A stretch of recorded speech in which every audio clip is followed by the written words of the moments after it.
Welcome to NKL.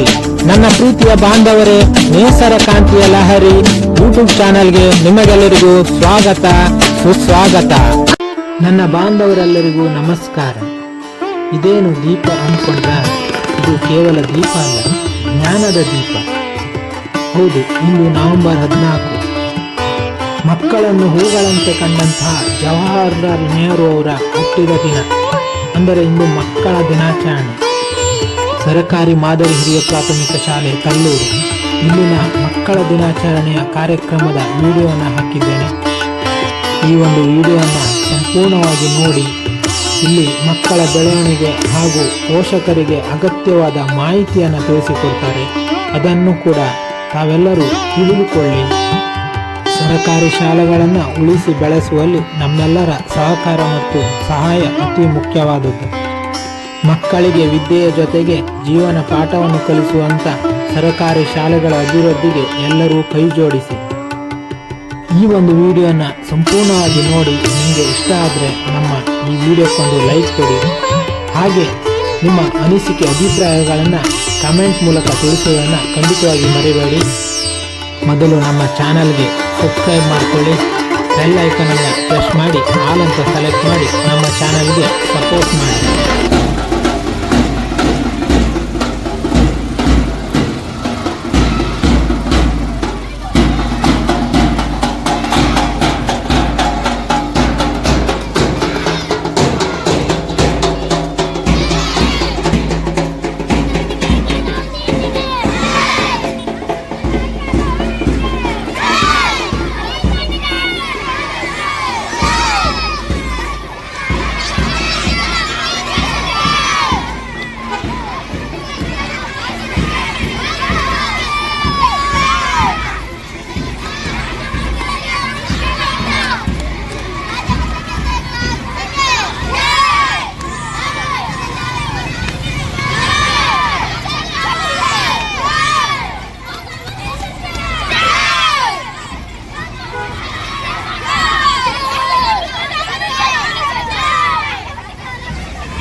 ನಿಮಗಿದು ಅರ್ಪಣೆ ಭಕ್ತಿಯ ರೂಪ,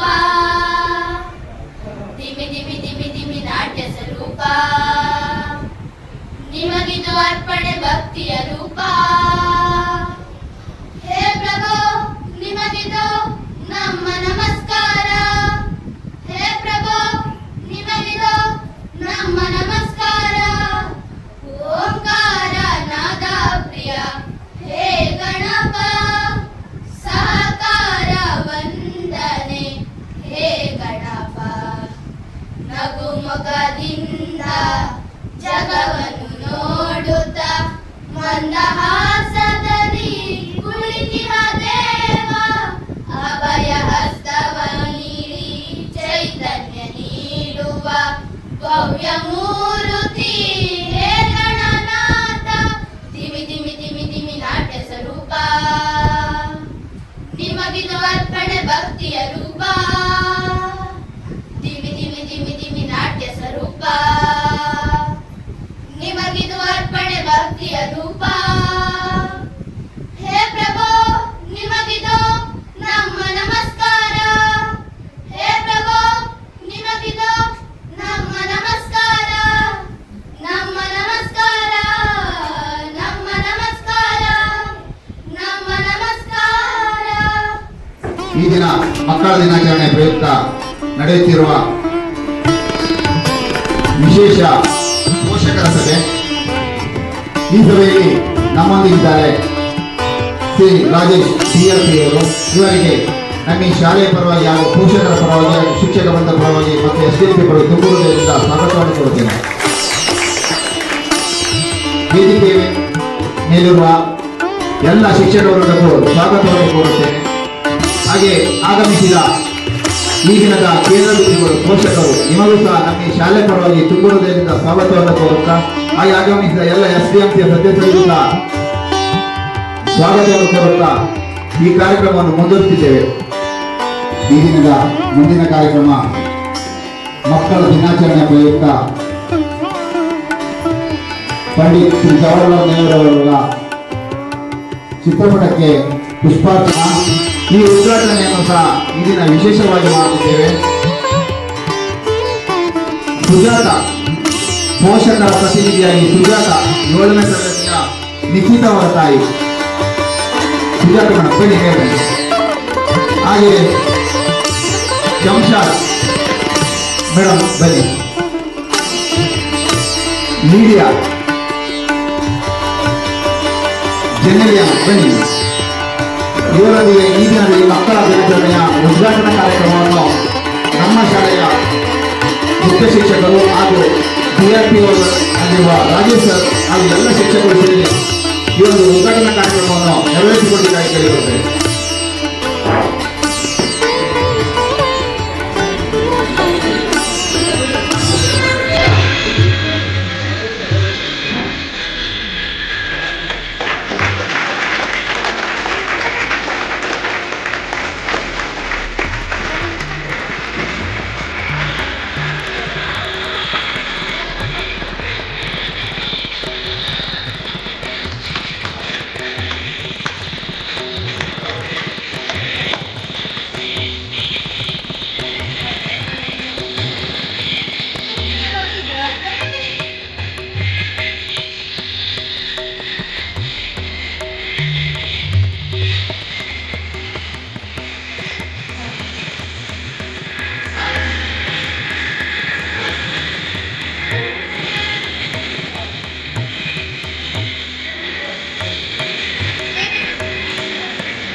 ಈ ಕಾರ್ಯ ಇವತ್ತು ಇಡೀ ರಾಜ್ಯದಾದ್ಯಂತ ನಮ್ಮ ಶಿಕ್ಷಣ ಸಚಿವರ ಒಂದು ಕನಸು ಮಕ್ಕಳ ದಿನಾಚರಣೆಯಂದು ಪೋಷಕ ಶಿಕ್ಷಕರ ಮಹಾಸಭೆಯನ್ನು ಏರ್ಪಡಿಸಿ ಸರ್ಕಾರಿ ಶಾಲೆಗಳ ಒಂದು ವಿದ್ಯಾರ್ಥಿಗಳ ದಾಖಲಾತಿ ಹೆಚ್ಚಳ ಹಾಗೂ ಸಮಗ್ರ ಅಭಿವೃದ್ಧಿಗೆ ಕುರಿತಾಗಿ ಪೋಷಕರು ಮತ್ತು ಶಿಕ್ಷಕರು ಎಲ್ಲ ಒಂದು ಸರ್ವ ಸಭೆಯನ್ನು ಸೇರಿ ಮಹಾಸಭೆಯನ್ನಾಗಿ ಮಾಡಿ ಅದರ ಬಗ್ಗೆ ಚರ್ಚೆ ಮಾಡಲಿಕ್ಕೆ ಇವತ್ತು ಸಭೆಯನ್ನ ಕರೆದಿದ್ದು, ನಾನು ಕ್ಷೇತ್ರ ಸಂಪನ್ಮೂಲ ಕೇಂದ್ರ ಬೈಂದೂರು ಇಲ್ಲಿ ಕ್ಷೇತ್ರ ಸಂಪನ್ಮೂಲ ವ್ಯಕ್ತಿಯಾಗಿ ಕಾರ್ಯನಿರ್ವಹಿಸುತ್ತಿದ್ದು, ಇವತ್ತು ತಲ್ಲೂರು ಕ್ಲಸ್ಟರ್ನ ಎಲ್ಲ ಶಾಲೆಗಳ ಒಂದು ಈ ಕಾರ್ಯಕ್ರಮದ ನೋಡಲ್ ಆಗಿ ನನ್ನನ್ನು ನೇಮಿಸಿದ್ದು ನನ್ನ ಪುಣ್ಯ ಅಂತ ಭಾವಿಸುತ್ತಾ ಈ ಒಂದು ಸಭೆಯ ಅಧ್ಯಕ್ಷತೆಯನ್ನು ವಹಿಸಿಕೊಂಡಿರುವಂತಹ ಈ ಶಾಲೆಯ SDMC ಅಧ್ಯಕ್ಷರಾಗಿರುವ ಶ್ರೀಯುತ ಪ್ರಶಾಂತ್ ನಾಯಕ್ರೆ ಹಾಗೂ ಶಾಲೆಯ ಪ್ರಭಾರ ಮುಖ್ಯ ಶಿಕ್ಷಕಿ ರತ್ನಾ ಪೂಜಾರಿ ಅವರೇ ಹಾಗೂ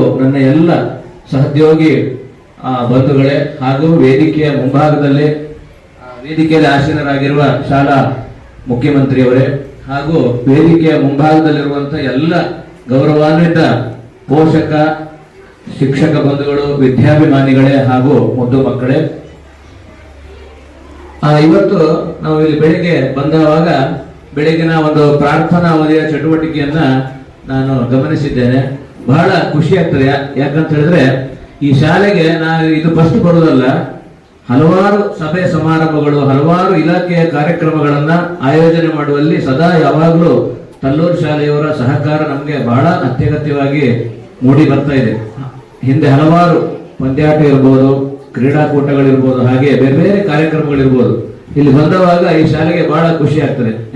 ಪೈಪೋಟಿ ಕೊಟ್ಟು ಒಂದು ಚಾಲೆಂಜ್ ಆಗಿ ಸ್ವೀಕರಿಸಿ ಈ ತಲ್ಲೂರು ಶಾಲೆ ಎನ್ನುವಂತಹದ್ದು ವಿದ್ಯಾರ್ಥಿಗಳ ದಾಖಲಾತಿಯನ್ನ ಅತ್ಯಂತ ಹೆಚ್ಚಿನ ರೀತಿಯಲ್ಲಿ ಸುಮಾರು ಈಗ 250 ಮಕ್ಕಳು ಇಲ್ಲಿ ವಿದ್ಯಾಭ್ಯಾಸ ಮಾಡ್ತಾ ಇದ್ದಾರೆ. ಹಾಗಾಗಿ ಇದೊಂದು ಇವತ್ತಿನ ಒಂದು ಕಾಲಘಟ್ಟದಲ್ಲಿ ದೊಡ್ಡ ಸವಾಲೇ ಸರಿ.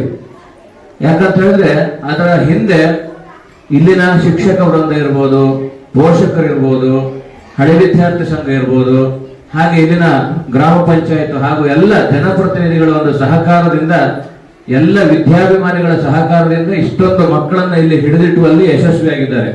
ಮತ್ತೆ ಎಲ್ಲ ಶಿಕ್ಷಕ ವೃಂದದವರು ಕೂಡ ನಮ್ಗೆಲ್ಲರೂ ಪರಿಚಿತರು. ಬಹಳಷ್ಟು ತಮ್ಮ ಕರ್ತವ್ಯಕ್ಕೆ ಬದ್ಧರಾಗಿದ್ದು ಈ ಶಾಲೆಗೆ ಬರುವ ಮಕ್ಕಳನ್ನ ತಮ್ಮ ಮಕ್ಕಳಂತೆ ಭಾವಿಸಿ ಆ ಮಕ್ಕಳಿಗೆ ತಮ್ಮಲ್ಲಿರುವ ಜ್ಞಾನವನ್ನ ಎರೆಯುವಲ್ಲಿ ಸದಾ ಮುಂಚೂಣಿಯಲ್ಲಿರ್ತಾರೆ. ಮತ್ತೆ ಯಾವುದೇ ಆಂಗ್ಲ ಮಾಧ್ಯಮ ಶಾಲೆಗೂ ಕಮ್ಮಿ ಇಲ್ಲ ಅನ್ನುವ ರೀತಿಯಲ್ಲಿ ಈ ಶಾಲೆಯ ಮಕ್ಕಳ ಒಂದು ವಿದ್ಯಾಭ್ಯಾಸದ ಪ್ರಗತಿ ಕೂಡ ಇದೆ. ಹಾಗೆ ಒಂದು ಸರ್ಕಾರಿ ಶಾಲೆಯಲ್ಲಿ ಓದುತ್ತಿರೋ ಹುಡುಗ ಏನ್ ಬೇಕಾದ್ರೂ ಸಾಧನೆ ಮಾಡಬಲ್ಲ ಅನ್ನೋದಕ್ಕೆ ಇವತ್ತು ನಡೆದಂತ ಒಂದು ಘಟನೆ ಕೂಡ ಬಹಳ ಖುಷಿ ಆಗ್ತದೆ. ಯಾಕಂತ ಹೇಳಿದ್ರೆ ಇಡೀ ರಾಜ್ಯ ಮಟ್ಟದಲ್ಲಿ ಎಷ್ಟೋ ಭಾಗದಿಂದ ವಿದ್ಯಾರ್ಥಿಗಳು ಬಂದರೂ ಕೂಡ ತನ್ನ ಧೈರ್ಯ, ಸಾಮರ್ಥ್ಯ, ತನ್ನ ಕೌಶಲ್ಯದ ಆಧಾರದ ಮೇಲೆ ಅವನೀಶ್ ಎನ್ನುವ ಹುಡುಗ ಬಹಳಷ್ಟು ಖುಷಿ ಪಡ್ಬೇಕು. ನಾವು ಎಲ್ಲರೂ ಒಂದು ಜೋರಾದ ಚಪ್ಪಾಳೆಯನ್ನು ಹುಡುಗರಿಗೆ ತಕ್ಕುವ ಮೂಲಕ ಇಡೀ ನಮ್ಮ ಕೇವಲ ತಲ್ಲೂರಿಗೆ ಮಾತ್ರ ಅಲ್ಲ, ಇಡೀ ರಾಜ್ಯವನ್ನ ಪ್ರತಿನಿಧಿಸ್ತಾ ಇದ್ದಾನೆ. ರಾಜ್ಯ ಮಟ್ಟದಲ್ಲಿ ಆಯ್ಕೆಯಾಗಿ ರಾಷ್ಟ್ರ ಮಟ್ಟಕ್ಕೆ ಆಯ್ಕೆ ಆಗುವುದಂತ ಹೇಳಿದ್ರೆ ಅದೇನೋ ಸಣ್ಣ ವಿಷಯ ಅಲ್ಲ. ಹಾಗಾಗಿ ಅವನೀಶ್ ಮತ್ತು ಅವನ ಕುಟುಂಬದವರಿಗೆ ಹಾಗೂ ಅವನನ್ನು ತರಬೇತಿಗೊಳಿಸಿದಂತ ಶಿಕ್ಷಕರು, ಪೋಷಕರು, ಅವನಿಗೆ ಯಾರ್ಯಾರು ಸಹಕಾರ ಮಾಡಿದ್ದಾರೆ ಅವರೆಲ್ಲರಿಗೂ ಕೂಡ ಈ ಸಂದರ್ಭದಲ್ಲಿ ವಂದನೆಗಳನ್ನ ತಿಳಿಸ್ತಾ ಇದ್ದೇವೆ. ಹಾಗೆ ಇವತ್ತಿನ ಕಾರ್ಯಕ್ರಮದ ಮುಖ್ಯ ಉದ್ದೇಶ ಏನಂತ ಹೇಳಿದ್ರೆ ದಾಖಲೀಕರಣ, ವಿದ್ಯಾರ್ಥಿಗಳ ದಾಖಲಾತಿಯನ್ನ ಹೆಚ್ಚು ಮಾಡುವಲ್ಲಿ ಇವತ್ತಿನ ಈ ಒಂದು ಸಭೆ ಬಹಳ ಪ್ರಮುಖವಾಗಿರ್ತದೆ. ಯಾಕಂತ ಹೇಳಿದ್ರೆ ಹಲವಾರು ಸಭೆಗಳು ನಡೀತಾ ಇರ್ತದೆ. SDMC ಸಭೆ ಇರ್ಬೋದು, ಪೋಷಕರ ಸಭೆ ಇರ್ಬೋದು, ಕಾಲ ಕಾಲಕ್ಕೆ ಶಾಲೆಯ ಮುಖ್ಯೋಪಾಧ್ಯಾಯರು ಹಾಗೂ ಶಿಕ್ಷಕ ವೃಂದದವರು ಕರೀತಾರೆ. ಎಲ್ಲ ಸಭೆಗಳು ಮಾಮೂಲಿ ಎಲ್ಲ ಸಭೆಗಳಲ್ಲೂ ಸರ್ಕಾರದಿಂದ ಸಿಗುವ ಸವಲತ್ತುಗಳ ಬಗ್ಗೆ ತಮಗೆಲ್ಲ ತಿಳಿಸ್ತಾರೆ. ಇವತ್ತು ವಿಶೇಷವಾಗಿ ಕಳೆದ ಮೊನ್ನೆಯಷ್ಟು ಸಮುದಾಯದತ್ತ ಶಾಲೆ ನಡೆದಿದೆ. ಅನೇಕ ವಿಷಯಗಳು ನಿಮ್ಗೆ ಗೊತ್ತಿದೆ. ಒಂದು ಶಾಲೆಯಲ್ಲಿ ಕಲಿತಾ ಇರುವಂತಹ ವಿದ್ಯಾರ್ಥಿಗಳಿಗೆ ಸರ್ಕಾರದಿಂದ ಏನೇನು ಸವಲತ್ತುಗಳು ಸಿಗುತ್ತದೆ ಎನ್ನುವಂಥದ್ದು, ಹಾಗೆ ಆ ಸವಲತ್ತುಗಳನ್ನೆಲ್ಲ ಬಳಸಿಕೊಂಡು ತಮ್ಮ ಮಗುವನ್ನ ಶಾಲೆಯಲ್ಲಿ ಸೇರಿಸಿದಂತ ನೀವು ನಿಜವಾಗ್ಲೂ, ಯಾಕಂತಂದ್ರೆ ಇಲ್ಲಿನ ಪೋಷಕರಿಗೆ ನಾವು ದೊಡ್ಡ ಒಂದು ನಮಸ್ಕಾರಗಳನ್ನು ತಿಳಿಸ್ಬೇಕು. ಯಾಕಂತ ಹೇಳಿದ್ರೆ ನೀವು ಆ ಮಕ್ಕಳನ್ನ ಈ ಶಾಲೆಗೆ ಸೇರಿಸಿ ಒಂದು ಅಭಿವೃದ್ಧಿಗೆ ಕಾರಣೀಕರ್ತರಾಗಿದ್ದೀರಿ. ನಿಮ್ಮಂತ ಸಹೃದಯ ಪೋಷಕರು ಇರುವುದರಿಂದ ಈ ಸರ್ಕಾರಿ ಶಾಲೆಗಳು ನಡೀತಿದ್ದೇವೆ. ಇನ್ನು ತಾವೆಲ್ಲ ಗಮನಿಸಿರ್ಬೋದು, ಇನ್ನಿನ್ನು ವಿದ್ಯಾರ್ಥಿಗಳ ಸಂಖ್ಯೆ ಕಡಿಮೆ ಇರುವಂತಹ ಶಾಲೆಗಳನ್ನ ಹತ್ತಿರದ ಮುಂದಿನ ಎಲ್ಲ ವಿಚಾರಗಳನ್ನ, ಶಾಲೆಯಲ್ಲಿ ನಡೆಯುವಂತ ಪ್ರತಿಯೊಂದು ವಿಚಾರಗಳನ್ನ ಈಗಾಗಲೇ PPT ಮೂಲಕ ಇಲ್ಲಿ ಪ್ರದರ್ಶನ ಮಾಡ್ಲಿಕ್ಕಿದ್ದಾರೆ. ಎಲ್ಲ ವಿಚಾರಗಳು ನಿಮ್ಗೆ ಗೊತ್ತಾಗ್ತದೆ, ಶಾಲೆಯಲ್ಲಿ ಯಾವ ಕಾರ್ಯಕ್ರಮಗಳು ಹೇಗೆ ನಡೀತಿದೆ ಅಂತ ಹೇಳಿ. ಹಾಗಾಗಿ ಬದಲಾವಣೆಯಾದ ಒಂದು ಎಲ್ಲ ಒಂದು ವಿಷಯಗಳನ್ನು ಬಳಸಿಕೊಂಡು ಈ ಶಾಲೆ ಸಮಗ್ರವಾಗಿ ಅಭಿವೃದ್ಧಿ ಹೊಂದಲಿ, ತಮ್ಗೆಲ್ರಿಗೂ ಒಳ್ಳೇದಾಗಲಿ, ಎಲ್ಲ ಮಕ್ಕಳಿಗೂ ಶುಭವಾಗಲಿ ಅಂತ ಹಾರೈಸುತ್ತಾ ಅವಕಾಶ ಮಾಡಿಕೊಟ್ಟ ತಮ್ಗೆಲ್ರಿಗೂ ವಂದನೆಗಳನ್ನು ಸಲ್ಲಿಸ್ತೇವೆ. ಹಾಗೆ ಸರ್ ಪ್ರಾಸ್ತಾವಿಕ ಮಾತನಾಡಿದ ರಾಜೇಶ್ ಸರ್ ಅವರಿಗೆ ಈಗ ಸಂವಿಧಾನ ಪೀಠಿಕೆಯನ್ನು ಓದುವುದರ ಮುಖೇನ ಸಂವಿಧಾನದ ಆಶಯವನ್ನು ತಮ್ಮೊಂದಿಗೆ ಹಂಚಿಕೊಳ್ಳಲಿದ್ದಾರೆ ಮುಖ್ಯ ಶಿಕ್ಷಕಿಯಾಗಿರುವ ರತ್ನ ಪೂಜಾರಿ ಅವರು. ಸಭೆಯ ವೇದಿಕೆಯಲ್ಲಿರುವ ಎಲ್ಲ ನನ್ನ ಸಹೋದ್ಯೋಗಿ ಬಂಧು ಭಗಿನಿಯರೇ ಹಾಗೂ ನೋಡಲ್ ಅಧಿಕಾರಿಯಾಗಿರುವ ಕ್ಷೇತ್ರ ಸಂಪನ್ಮೂಲ ವ್ಯಕ್ತಿ ಶ್ರೀ ರಾಜೇಶ್ ರವರೇ, ಶ್ರೀ ಪ್ರಶಾಂತ್ ನಾಯಕ್ ರವರೇ ಹಾಗೂ ವೇದಿಕೆಯ ಮುಂಭಾಗದಲ್ಲಿ ಆಸೀನರಾಗಿರುವ ಎಸ್ಡಿಎಂಸಿಯ ಸರ್ವ ಸದಸ್ಯರೇ ಹಾಗೂ ಎಲ್ಲ ಪೋಷಕ ವೃಂದದವರೇ. ಸರ್ಕಾರಿ ಶಾಲಾ ಕಾಲೇಜುಗಳಲ್ಲಿ ಅರ್ಹ ವಯಸ್ಸಿನ ಎಲ್ಲಾ ಮಕ್ಕಳು ಕೂಡ ಶಿಕ್ಷಣ ಪಡೆಯಲೇಬೇಕು ಅನ್ನೋ ಒಂದು ಉದ್ದೇಶ ಇದೆ. ಆದ್ರಿಂದ ಅರ್ಹ ವಯಸ್ಸಿನ ಎಲ್ಲಾ ಮಕ್ಕಳು ಶಿಕ್ಷಣವನ್ನ ಪಡೆಯಲಿಕ್ಕೆ ಸಮಾಜ ಮತ್ತು ಸಮುದಾಯದ ಪಾಲ್ಗೊಳ್ಳುವಿಕೆ ಅತಿ ಮುಖ್ಯವಾಗಿರುತ್ತದೆ. ಈ ನಿಟ್ಟಿನಲ್ಲಿ ಇವತ್ತು ನಮ್ಮ ಸರ್ಕಾರ ಪೋಷಕ ಮತ್ತು ಶಿಕ್ಷಕರ ಮಹಾಸಭೆಯನ್ನ ಏರ್ಪಡಿಸಿದೆ. ಇದರಲ್ಲಿ ಪೋಷಕರು ಮತ್ತು ಶಿಕ್ಷಕರು ಶಾಲೆಯ ಅಭಿವೃದ್ಧಿಯ ಬಗ್ಗೆ, ಮಕ್ಕಳ ಶೈಕ್ಷಣಿಕ ಪ್ರಗತಿಯ ಬಗ್ಗೆ ನಿರಂತರವಾಗಿ ಮುಕ್ತವಾಗಿ ಚರ್ಚೆ ಮಾಡಲಿಕ್ಕೆ ಒಂದು ಅವಕಾಶವನ್ನ ಕೊಟ್ಟಿದೆ. ಇದರಲ್ಲಿ ಜನಪ್ರತಿನಿಧಿಗಳು ಕೂಡ ಪಾಲ್ಗೊಳ್ಳುವುದು ಒಂದು ಒಳ್ಳೆಯ ವಿಷಯವಾಗಿದೆ. ಹಾಗೆ ನಮ್ಮ ಇಂದಿನ ಈ ಕಾರ್ಯಕ್ರಮಕ್ಕೆ ಆಗಮಿಸಿರುವ ಎಲ್ಲರನ್ನ ಸ್ವಾಗತಿಸುತ್ತಾ ನಮ್ಮ ಭಾರತದ ಸಂವಿಧಾನದ ಆಶಯವನ್ನ ತಿಳಿಸುವ ಸಂವಿಧಾನದ ಪೀಠಿಕೆಯನ್ನ ನಾನೀಗ ನಿಮ್ಮ ಮುಂದೆ ಓದಲಿಕ್ಕಿದ್ದೇನೆ. ಆದ್ರಿಂದ ಎಲ್ಲರೂ ಎದ್ದು ನಿಂತು ಕೈಯನ್ನ ಮುಂದೆ ಚಾಚಿ ಸಂವಿಧಾನದ ಪೀಠಿಕೆಯನ್ನ ನಾನು ಹೇಳಿದ ರೀತಿಯಲ್ಲಿ ಹೇಳಬೇಕಾಗಿ ಕೇಳಿಕೊಳ್ತೇನೆ. ಎಲ್ಲರೂ ಬಲಗೈಯನ್ನ ಮುಂದಿಡಿ. ಭಾರತದ ಜನತೆಯಾದ ನಾವು ಭಾರತವನ್ನು ಸಾರ್ವಭೌಮ, ಸಮಾಜವಾದಿ, ಧರ್ಮ ನಿರಪೇಕ್ಷ, ಪ್ರಜಾಸತ್ತಾತ್ಮಕ ಗಣರಾಜ್ಯವನ್ನಾಗಿ ರೂಪಿಸುವುದಕ್ಕಾಗಿ ಭಾರತದ ಎಲ್ಲಾ ಪ್ರಜೆಗಳಿಗೆ ಸಾಮಾಜಿಕ, ಆರ್ಥಿಕ ಮತ್ತು ರಾಜಕೀಯ ನ್ಯಾಯವನ್ನು ವ್ಯಕ್ತಿ, ನಂಬಿಕೆ, ಧರ್ಮ ಮತ್ತು ಉಪಾಸನೆಯ ಸ್ವಾತಂತ್ರ್ಯವನ್ನು, ಸ್ಥಾನಮಾನ ಮತ್ತು ಅವಕಾಶಗಳ ಸಮಾನತೆಯನ್ನು ದೊರೆಯುವಂತೆ ಮಾಡುವುದಕ್ಕಾಗಿ ವ್ಯಕ್ತಿ ಗೌರವ, ದೇಶದ ಏಕತೆ ಮತ್ತು ಸಮಗ್ರತೆಗಾಗಿ ಎಲ್ಲರಲ್ಲಿ ನಮ್ಮ ಸಂವಿಧಾನ ಸಭೆಯಲ್ಲಿ 1949ನೆಯ ನವೆಂಬರ್ ತಿಂಗಳ 26ನೇ ದಿನದಂದು ಈ ಸಂವಿಧಾನವನ್ನು ನಮಗೆ ನಾವೇ ಅರ್ಪಿಸಿಕೊಂಡು ಅಂಗೀಕರಿಸಿ ಶಾಸನವಾಗಿ ವಿಧಿಸಿಕೊಂಡಿದ್ದೇವೆ. ಧನ್ಯವಾದವನ್ನು ತಿಳಿಸುತ್ತಾ ಹಾಗೆ ವಾಚಿಸಿ ನಮಗೂ ಬೋಧಿಸಿದ ಮುಖ್ಯ ಶಿಕ್ಷಕಿಯಾಗಿರುವ ರತ್ನ ಪೂಜಾರಿ ಅವರಿಗೆ ಈಗ ಪ್ರೊಜೆಕ್ಟರ್ ಮೂಲಕ ಶಾಲಾ ಮಾಹಿತಿ ಮತ್ತು ಸವಲತ್ತುಗಳ ಪರಿಚಯವನ್ನು ಮಾಡಿಕೊಳ್ಳುತ್ತಿದ್ದಾರೆ ನಮ್ಮ ಸಹ ಶಿಕ್ಷಕಿಯರು. ನನ್ನ ನಮಸ್ಕಾರಗಳನ್ನು ಅರ್ಪಿಸುತ್ತಾ, ಸಾಮಾನ್ಯವಾಗಿ ಇವತ್ತು ನಿಮ್ಗೆ ವಿಶೇಷ ದಿನ ಅಂತ ಹೇಳಿಗುತ್ತೆ. ಯಾಕಂದ್ರೆ ನೀವೀಗ ನೋಡಿದ್ರೆ ಸಂಭ್ರಮದ ವಾತಾವರಣವನ್ನ ಹೊರಗಡೆ ನಮ್ಮ ಮಕ್ಕಳು ಎಷ್ಟು ಅದನ್ನ ಎಂಜಾಯ್ ಮಾಡಿದ್ರು ಅಂತ ಹೇಳಿ. ಹಾಗೆ ಸರ್ಕಾರವು ಕೂಡ ಇವತ್ತು ಒಂದು ವಿಶೇಷ ಕಾರ್ಯಕ್ರಮ ಕೇವಲ ನಮ್ಮ ಸರ್ಕಾರಿ ಪ್ರಾಥಮಿಕ ಶಾಲೆಗಳಲ್ಲಿ ಅಷ್ಟೇ ಅಲ್ಲ, ಪ್ರೌಢಶಾಲೆಗಳಲ್ಲಿ, ಕಿರಿಯ ಪ್ರಾಥಮಿಕ ಶಾಲೆಗಳಲ್ಲಿ, ಪದವಿ ಕಾಲೇಜುಗಳಲ್ಲಿ ಎಲ್ಲಾ ಕಡೆಯೂ ಸಹ ರಾಜ್ಯದಲ್ಲಿ ಏಕಕಾಲದಲ್ಲಿ ಇವತ್ತು ಪೋಷಕರ ಹಾಗೂ ಶಿಕ್ಷಕರ ಸಭೆ ನಡೀತಾ ಇದೆ. ಇದ್ರ ಮುಖ್ಯ ಉದ್ದೇಶ ಇಷ್ಟೇ, ಸರ್ ಹೇಳಿದ್ರು, ದಾಖಲಾತಿ ಆಂದೋಲನ. ಅಂದ್ರೆ ಈಗ ಇತ್ತೀಚಿನ ದಿನಗಳಲ್ಲಿ ನಮ್ಮ ಪೋಷಕರಲ್ಲಿ ಜಾಸ್ತಿ ವ್ಯಾಮೋಹ ಆಂಗ್ಲ ಮಾಧ್ಯಮಗಳ ಶಾಲೆ ಮೇಲೆ ಇದೆ. ನಿಮ್ಗೆ ಗೊತ್ತು, ಈಗ ಒಬ್ಬ ಹುಡುಗನ ಒಂದು ಗೆಲುವನ್ನ ನಾವು ಎಷ್ಟು ಎಂಜಾಯ್ಮೆಂಟ್ ನಾವು ಮಾಡಿದ್ವಿ ಅಂತ ನೀವು ನೋಡಿದ್ರಿ. ಇದೇ ಎಂಜಾಯ್ಮೆಂಟ್ ಅನ್ನ ಖಾಸಗಿ ಶಾಲೆಯವ್ರು ಮಾಡ್ತಾರ? ಇಲ್ಲ ಅಲ್ವಾ? ಹಾಗಾಗಿ ನಾವು ಸರ್ಕಾರಿ ಶಾಲೆಯನ್ನ ಪ್ರೋತ್ಸಾಹಿಸಬೇಕು ಅಂತ ಹೇಳಿ ಈ ಮೂಲಕ ನಾನು ಕೇಳ್ಕೊಳ್ತೇನೆ. ಅಷ್ಟೇ ಅಲ್ಲ, ಬರೀ ದಾಖಲಾತಿಗೋಸ್ಕರ ಅಷ್ಟೇ ಅಲ್ಲ, ನಿಮ್ಮ ಭರವಸೆಗಳನ್ನ, ಮಕ್ಕಳ ಭರವಸೆಗಳನ್ನ ಈಡೇರಿಸಲಿಕ್ಕೆ ಅನೇಕ ಶೈಕ್ಷಣಿಕ ಸೌಲಭ್ಯಗಳನ್ನು ಸಹ ನಮ್ಮ ಸರ್ಕಾರ ಶಿಕ್ಷಣ ಇಲಾಖೆ ಒದಗಿಸ್ತಾ ಇದೆ. ಈಗ ನೋಡ್ತಿರ್ಬೋದು, ನಮ್ಮ ಮಕ್ಕಳಿಗೆ ಶೂ ಇದೆ, ಸಾಕ್ಸ್ ಇದೆ, ಕ್ಷೀರಭಾಗ್ಯ ಯೋಜನೆ ಇದೆ, ಮಾಲ್ಟ್ ಇದೆ, ಬಾಳೆಹಣ್ಣಿದೆ, ಮೊಟ್ಟೆ ಇದೆ. ಇನ್ನು ಮುಂದಿನ ಇದರಲ್ಲಿ ಹೋಗುವಾಗ ನೋಟ್ಬುಕ್ ಅನ್ನು ಸಹ ಉಚಿತವಾಗಿ ಕೊಡುವಂತಹ ಒಂದು ಚರ್ಚೆ ಈಗ ನಮ್ಮ ಸರ್ಕಾರದ ಮುಂದೆ ಇದೆ. ಹೀಗೆ ಒಂದೊಂದೇ ಫೆಸಿಲಿಟೀಸ್ಗಳು ನಮ್ಮ ಮಕ್ಕಳು ಪಡಿತಾ ಇದ್ದಾರೆ. ಅಷ್ಟೇ ಅಲ್ಲ, ಬರೀ ಇದನ್ನ ಮಾತ್ರ ಶೈಕ್ಷಣಿಕ ಸೌಲಭ್ಯಗಳನ್ನು ಪಡೆದ್ರೆ ಮಾತ್ರ ಒಳ್ಳೇದಲ್ಲ. ಯಾಕೆ ಅಂತಂದ್ರೆ ಅಲ್ಲಿರುವಂತಹ ಶಾಲಾ ಶಿಕ್ಷಕರು ಅದೇ ರೀತಿ ಉತ್ತಮ ಎಜುಕೇಶನ್ ಅನ್ನು ಸಹ ಕೊಡಬೇಕು, ಹಾಗೆ ಮಕ್ಕಳು ಸಹ ಅದೇ ರೀತಿ ಕಲಿಬೇಕು. ಇದರ ಎರಡರಲ್ಲೂ ಮುಖ್ಯವಾದ ಪಾತ್ರ ಪೋಷಕರದು. ಹೇಗೆ ಹಿಡ್ಕೊಂಡು ಅರ್ಧ ಗಂಟೆ ಹಿಡ್ಕೊಂಡು ನೀವು ಕೂರಿಸಿ ಓದಿಸ್ತಿರೋ ಆ ಮೊದಲ ಕರ್ತವ್ಯ ನಿಮ್ದೇನು. ನೀವು ನಿಮ್ಮ ಮಕ್ಕಳನ್ನ ಅರ್ಧ ಗಂಟೆ ನಾವು ಪಾಠ ಮಾಡಿ ಬಿಡ್ಬೋದು. ನಿಮಗೆ ಗೊತ್ತು, ನಮ್ಗೆ 40 ನಿಮಿಷ ಪೀರಿಯಡ್ ಅಷ್ಟೇ. ಒಂದು ಕ್ಲಾಸಲ್ಲಿ 35 ಮಕ್ಕಳಿತ್ತು ಅಂತಂದ್ರೆ ನಮ್ಗೆ ಒಬ್ಬೊಬ್ಬರಿಗೆ 1 ನಿಮಿಷ ಕೊಡ್ಲಿಕ್ಕೆ ನಮ್ಗೆ ಟೈಮ್ ಆಗೋದಿಲ್ಲ. ನೀವು ಒಂದು ಗಂಟೆ ಟೈಮ್ ನೀವು ಮಕ್ಕಳ ಹತ್ರ ಕಳಿಲೇಬೇಕು ಓದೋ ವಿಷಯದಲ್ಲಿ. ಹಾಗೆ ನಮ್ಮ ಶಾಲೆಯಲ್ಲಿ ಸಿಗುವಂತ ಶೈಕ್ಷಣಿಕ ಸೌಲಭ್ಯಗಳನ್ನ ಈ ಶೈಕ್ಷಣಿಕ ವರ್ಷ ಆಗುವಾಗ ನಾವು ಏನೆಲ್ಲ ಹೊಸ ಹೊಸ ಕಾರ್ಯಕ್ರಮಗಳನ್ನ ನಾವು ಮಾಡಿದ್ವಿ ಅಂದ್ರೆ ಜೂನ್ ಇಂದ ಅನ್ನೋದನ್ನ ನಾವು ಈಗ ಈ ನಮ್ಮ PPT ಮೂಲಕ ಈಗ ಪ್ರದರ್ಶನ ಮಾಡ್ತಾ ಇದೀವಿ. 9 ಈ ಇಸ್ವಿಯಲ್ಲಿ ಪ್ರಾರಂಭಗೊಂಡಿತು. ಅವು ಸಾವಿರಾರು ವಿದ್ಯಾರ್ಥಿಗಳು ಇಲ್ಲಿ ಜ್ಞಾನಾರ್ಜನೆಯನ್ನ ಮಾಡಿ ವಿವಿಧ ಕ್ಷೇತ್ರಗಳಲ್ಲಿ ಅವರು ಭಾಗವಹಿಸಿದ್ದಾರೆ ಅಥವಾ ತಮ್ಮ ಜಾಬ್ ಅನ್ನು ಅವರು ಕಂಡುಕೊಂಡಿದ್ದಾರೆ. ಹಾಗೆ ಈ ಶಾಲೆಯಲ್ಲಿ ಪ್ರಸ್ತುತವಾಗಿ ನಮ್ಮ ಶಾಲೆಯಲ್ಲಿ 9 ಜನ ಕಾಯಂ ಶಿಕ್ಷಕರಿದ್ದು 3 ಜನ ನಾವು ಗೌರವ ಶಿಕ್ಷಕರನ್ನ ಹಾಕೊಂಡಿದ್ದೀವಿ. ಅಷ್ಟೇ ಅಲ್ಲ, ಈ ಶೈಕ್ಷಣಿಕ ವರ್ಷದಲ್ಲಿ LKG UKG ತರಗತಿಗಳನ್ನ ಪ್ರಾರಂಭ ಮಾಡಿದ್ದು ದ್ವಿಭಾಷಾ ಮಾಧ್ಯಮ ಅದು ಸಹ ಶುರುವಾಗಿದೆ.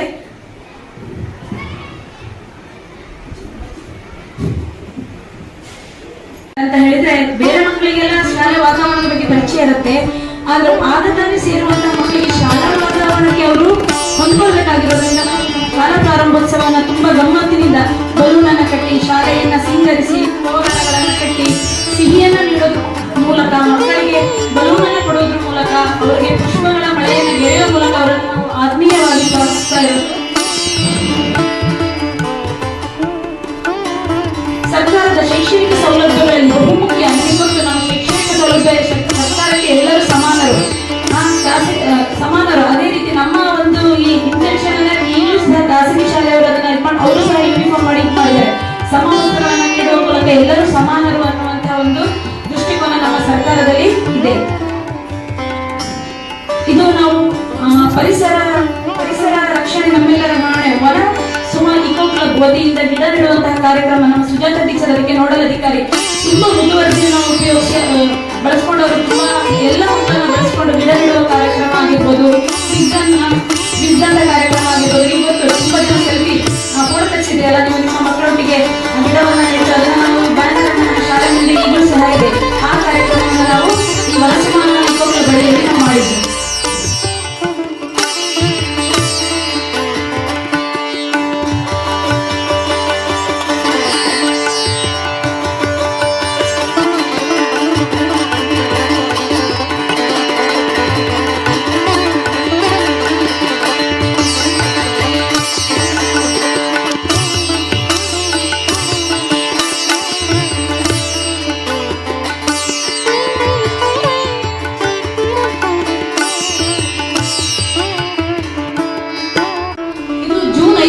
ಪರಿಸರ ದಿನ ಆಚರಣೆ ಮಾಡಿದ್ದು. ಆ ದಿನ ಮಕ್ಕಳು ಪರಿಸರಕ್ಕೆ ಸಂಬಂಧಿಸಿದಂತಹ ಎಲ್ಲ ಚಿತ್ರಗಳನ್ನ ಬಳಸಿಕೊಂಡು ನಾವು ಅಲ್ಲಿ ಗ್ರೌಂಡ್ ಅಲ್ಲಿ ಸುಮಾರು ಹೊತ್ತು ಚಿತ್ರಗಳ ಸ್ಪರ್ಧೆಯನ್ನ ಏರ್ಪಡಿಸಿದ್ದು. ಅದರದ್ದು ಒಂದು ಪರಿಸರ ದಿನಾಚರಣೆ ಜೂನ್ 5ನೇ ತಾರೀಕು.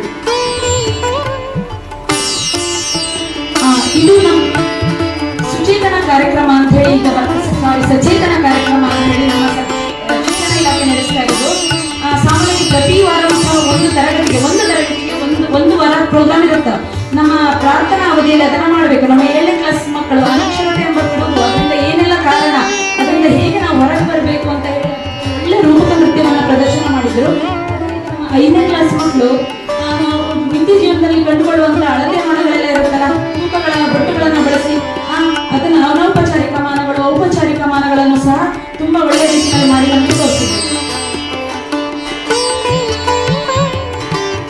ಇದು ನಮ್ಮ ಸಾಮೂಹಿಕ ಕವಾಯಿತು. ನಮ್ಮ ದೈಹಿಕ ಶಿಕ್ಷಣ ಶಿಕ್ಷಕರು ಚಂದ್ರಮಾಷ ನಡೆಸಿಕೊಡುವಂಥದ್ದು. ಪ್ರತಿದಿನ ಅವರು ನಮ್ಮ ಶಾಲಾ ಮಕ್ಕಳಿಗೆ ಯಾವ್ದಾದ್ರು ಬಗ್ಗೆ ಹೇಳ್ತಾರೆ. ಒಂದು ಆರೋಗ್ಯವನ್ನು ಕಾಪಾಡಬೇಕು, ಮೊದಲು ಎಲ್ಲರಿಗೂ ಶಿಸ್ತಿನ ಬಗ್ಗೆ ಅವರು ತುಂಬಾ ಪ್ರಾಮುಖ್ಯತೆಯನ್ನು ಕೊಡ್ತಾರೆ.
ಅಂತಂದ್ರೆ ನಾವು ಹಳೆ ವಿದ್ಯಾರ್ಥಿಗಳ ಸಂಘ, ಆಮೇಲೆ ಶಿಕ್ಷಕರು, STMC ಅವರು ಹಾಗೂ ನಮ್ಮ ಪೋಷಕರು ಎಲ್ಲ ಸಹ ಒಂದು 4 ಪಿಲ್ಲರ್ಗಳಾಗಿ, ಒಂದು ಪಿಲ್ಲರ್ ಅಲ್ಲಿ ಹೋಯ್ತಂತಂದ್ರೆ ಆ ಮಗುವಿನ ಭವಿಷ್ಯನೇ ಹೋಗುತ್ತೆ.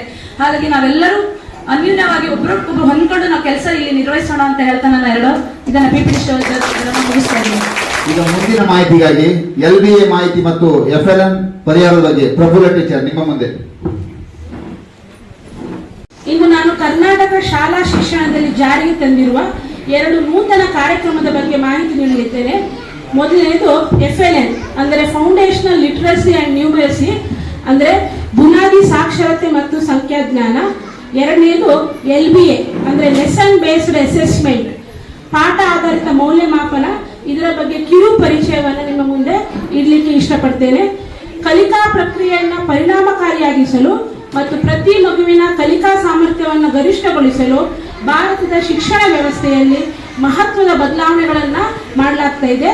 ಈ ಬದಲಾವಣೆಯಲ್ಲಿ ಬುನಾದಿ ಸಾಕ್ಷರತೆ ಮತ್ತು ಸಂಖ್ಯಾಜ್ಞಾನ ಒಂದು ಬೋಧನಾ ಸುಧಾರಣೆ ಆದರೆ, ಇನ್ನೊಂದು ಪಾಠ ಆಧಾರಿತ ಮೌಲ್ಯಮಾಪನ ಕಲಿಕಾ ಮಟ್ಟವನ್ನು ಅಳೆಯುವ ಮತ್ತು ಸುಧಾರಿಸುವ ಒಂದು ಪ್ರಬಲ ಸಾಧನವಾಗಿದೆ. ಈ ಎರಡೂ ಯೋಜನೆಗಳು ಕರ್ನಾಟಕದ ಸರ್ಕಾರಿ ಶಾಲಾ ಶಿಕ್ಷಣದಲ್ಲಿ ಹೊಸ ಮೈಲುಗಲ್ಲುಗಳನ್ನು ಸ್ಥಾಪಿಸ್ತದೆ ಅಂತ ನಾವು ನಂಬಬಹುದು. ಮೊದಲನೇದು FLN ಅಂದರೆ ಬುನಾದಿ ಸಾಕ್ಷರತೆ ಮತ್ತು ಸಂಖ್ಯಾಜ್ಞಾನ.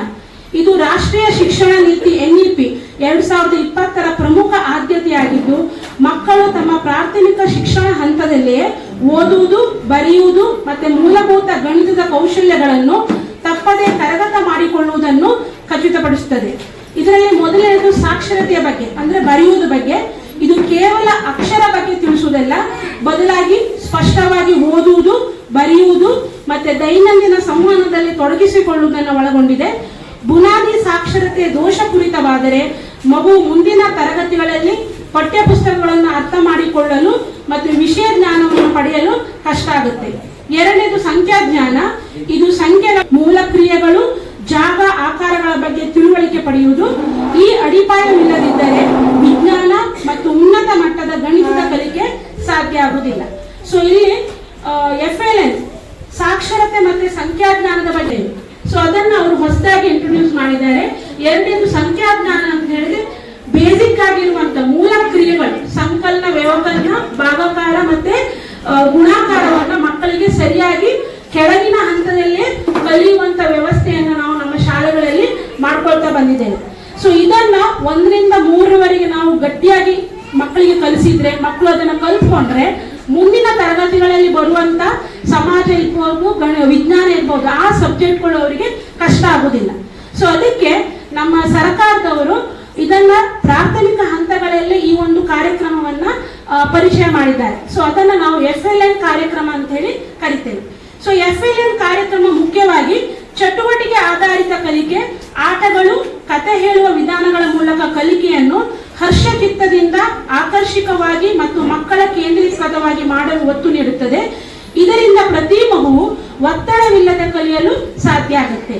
ಸೊ ನಿಮ್ಗೆ ಅದು ನಾನು ಹೇಗೆ ಹೇಳಿದ್ರೆ ಅರ್ಥ ಆಗುತ್ತೆ. ನಲಿಕಲಿ ಮೆಥಡ್ 1, 2, 3ರಲ್ಲಿ ಏನು ನಲಿಕಲಿ ಮೆಥಡ್ ಇದೆ, ಸೊ ಇದು ಈ FLN ಆಧಾರಿತವಾಗಿ ಇರುವಂತದ್ದು. ಸೊ ಇಲ್ಲಿ ಮಕ್ಕಳನ್ನ ನಾವು ನಮ್ಮ ಶಾಲೆಯಲ್ಲಿ ನಮ್ಮ ಟೀಚರ್ಸ್ಗಳು ಮಕ್ಕಳನ್ನ ನಲಿಕಲಿ ಮೆಥಡ್ಗಳ ಮೂಲಕ ಎಲ್ಲಾ ಸಬ್ಜೆಕ್ಟ್ ಅನ್ನು ಕಲಿಸುವಂತ ಒಂದು ಪ್ರಯತ್ನ ಮಾಡ್ತಾ ಇದ್ದಾರೆ. ಇದರಿಂದ ನಾವು ನಮ್ಮ ಪ್ರಯತ್ನವನ್ನ ಮಾಡ್ತಾ ಇದ್ದೇವೆ. ಸೊ ನಾವು ಈಗ ಕೇಳುವುದೇನಂತ ಹೇಳಿದ್ರೆ, ನೀವು ಸಹ ಶಾಲೆಗಳಲ್ಲಿ ಮಕ್ಕಳು ಏನು ಕಲ್ತ್ಕೊಂಡು ಬಂದಿದ್ದಾರೆ ಅದನ್ನ ನೀವು ಮಕ್ಕಳಿಗೆ ಮನೆಗಳಲ್ಲಿ ರಿವಿಷನ್ ಮಾಡಿಸುವಂತ ಕೆಲಸವನ್ನ ಮಾಡಬೇಕು.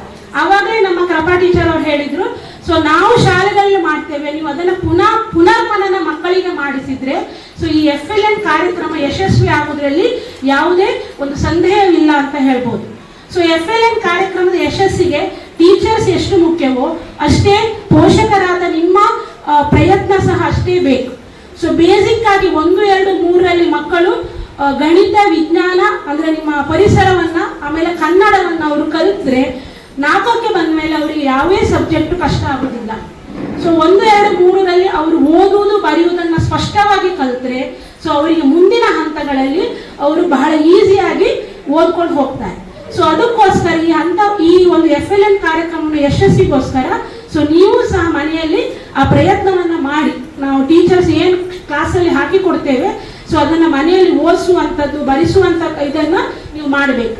ಸೊ ಕೆಲವು ಕಡೆ ನಾನು ಅಬ್ಸರ್ವ್ ಮಾಡಿದ್ದೇನೆ, ಇಲ್ಲಿ ಮಕ್ಕಳು ಹಠ ಮಾಡ್ತಾರೆ ಅಂತೇಳಿ ನೀವೇ ಬರ್ಕೊಡುವಂಥದ್ದು. ಅದು ಸಣ್ಣ ಕ್ಲಾಸಲ್ಲಿ, ಇವನ್ ದೊಡ್ಡ ಕ್ಲಾಸಲ್ಲಿ ಸಹ ನಾನು ನೋಡಿದ್ದೇನೆ.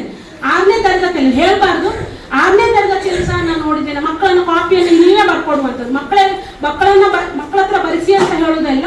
ಸೊ ನೀವು ಆ ಮಗು ಗಲಾಟೆ ಮಾಡುತ್ತೆ ಅಥವಾ ಹಠ ಮಾಡುತ್ತೆ, ಅವಳು ಏನೋ ಮಾಡ್ತಾಳೆ ಅಂತ ಹೇಳ್ಕೊಂಡು ನೀವೇ ಬರ್ಕೊಡುವಂಥದ್ದು, ಅದನ್ನ ಮಾಡಬಾರ್ದು. ಸೊ ಮಗುವಿಗೆ ನೀವು ನಿಧಾನವಾಗಿ ಬುದ್ಧಿ ಮಾತು ಹೇಳಿದ್ರೆ ಕೆಲವು ಸಲ ಬೈಬೇಕಾಗತ್ತೆ. ಸೊ ಎಲ್ಲಾ ಹಂತವನ್ನು ನೀವು ಅಳವಡಿಸ್ಕೊಂಡು ಮಕ್ಕಳಲ್ಲಿ ನಾವು 1, 2, 3 ಆ ತರಗತಿಯಲ್ಲೇ ನಾವು ಮಕ್ಕಳಿಗೆ ಸ್ಪಷ್ಟವಾಗಿ ಓದ್ಲಿಕ್ಕೆ ಬರೀಲಿಕ್ಕೆ ಮಾಡಿದ್ರೆ ಸೊ ಇದು ನಿಮ್ಮ ಮಕ್ಕಳಿಗೆ ಹೆಲ್ಪ್ ಆಗುತ್ತೆ. ಸೊ ಆವಾಗ ಮಾತ್ರ ನಮ್ಮ FLN ಕಾರ್ಯಕ್ರಮ, ಈ ಫೌಂಡೇಶನ್ ಲಿಟ್ರಸಿ ಮತ್ತೆ ನ್ಯೂಮರಸಿ, ಸಾಕ್ಷರತೆ ಮತ್ತೆ ಬುನಾದಿ ಸಂಖ್ಯಾಜ್ಞಾನ ಅನ್ನುವಂಥದ್ದು ಯಶಸ್ವಿ ಆಗ್ತದೆ ಅಂತ ಹೇಳಿಕ್ಕೆ ಇಷ್ಟಪಡ್ತೇನೆ. ನಾವು ನಿಮ್ಮಿಂದಲೂ ಸಹ ಅಪೇಕ್ಷೆ ಮಾಡ್ತೇವೆ, ನೀವು ಸಹ ನಮ್ಗೆ ಕೈ ಜೋಡಿಸಿ ಅಂತ. ಸೊ ಇದು ಬೇಸಿಕ್ ಆಗಿ ನಾವು ಮಕ್ಕಳನ್ನ ಕಲಿಕೆಯ ಹಂತದಲ್ಲಿ ಅವರಿಗೆ ಸ್ಟ್ರಾಂಗ್ ಆದಂತ ಒಂದು ಫೌಂಡೇಶನ್ ಹಾಕುವಂತ ಕಾರ್ಯಕ್ರಮ.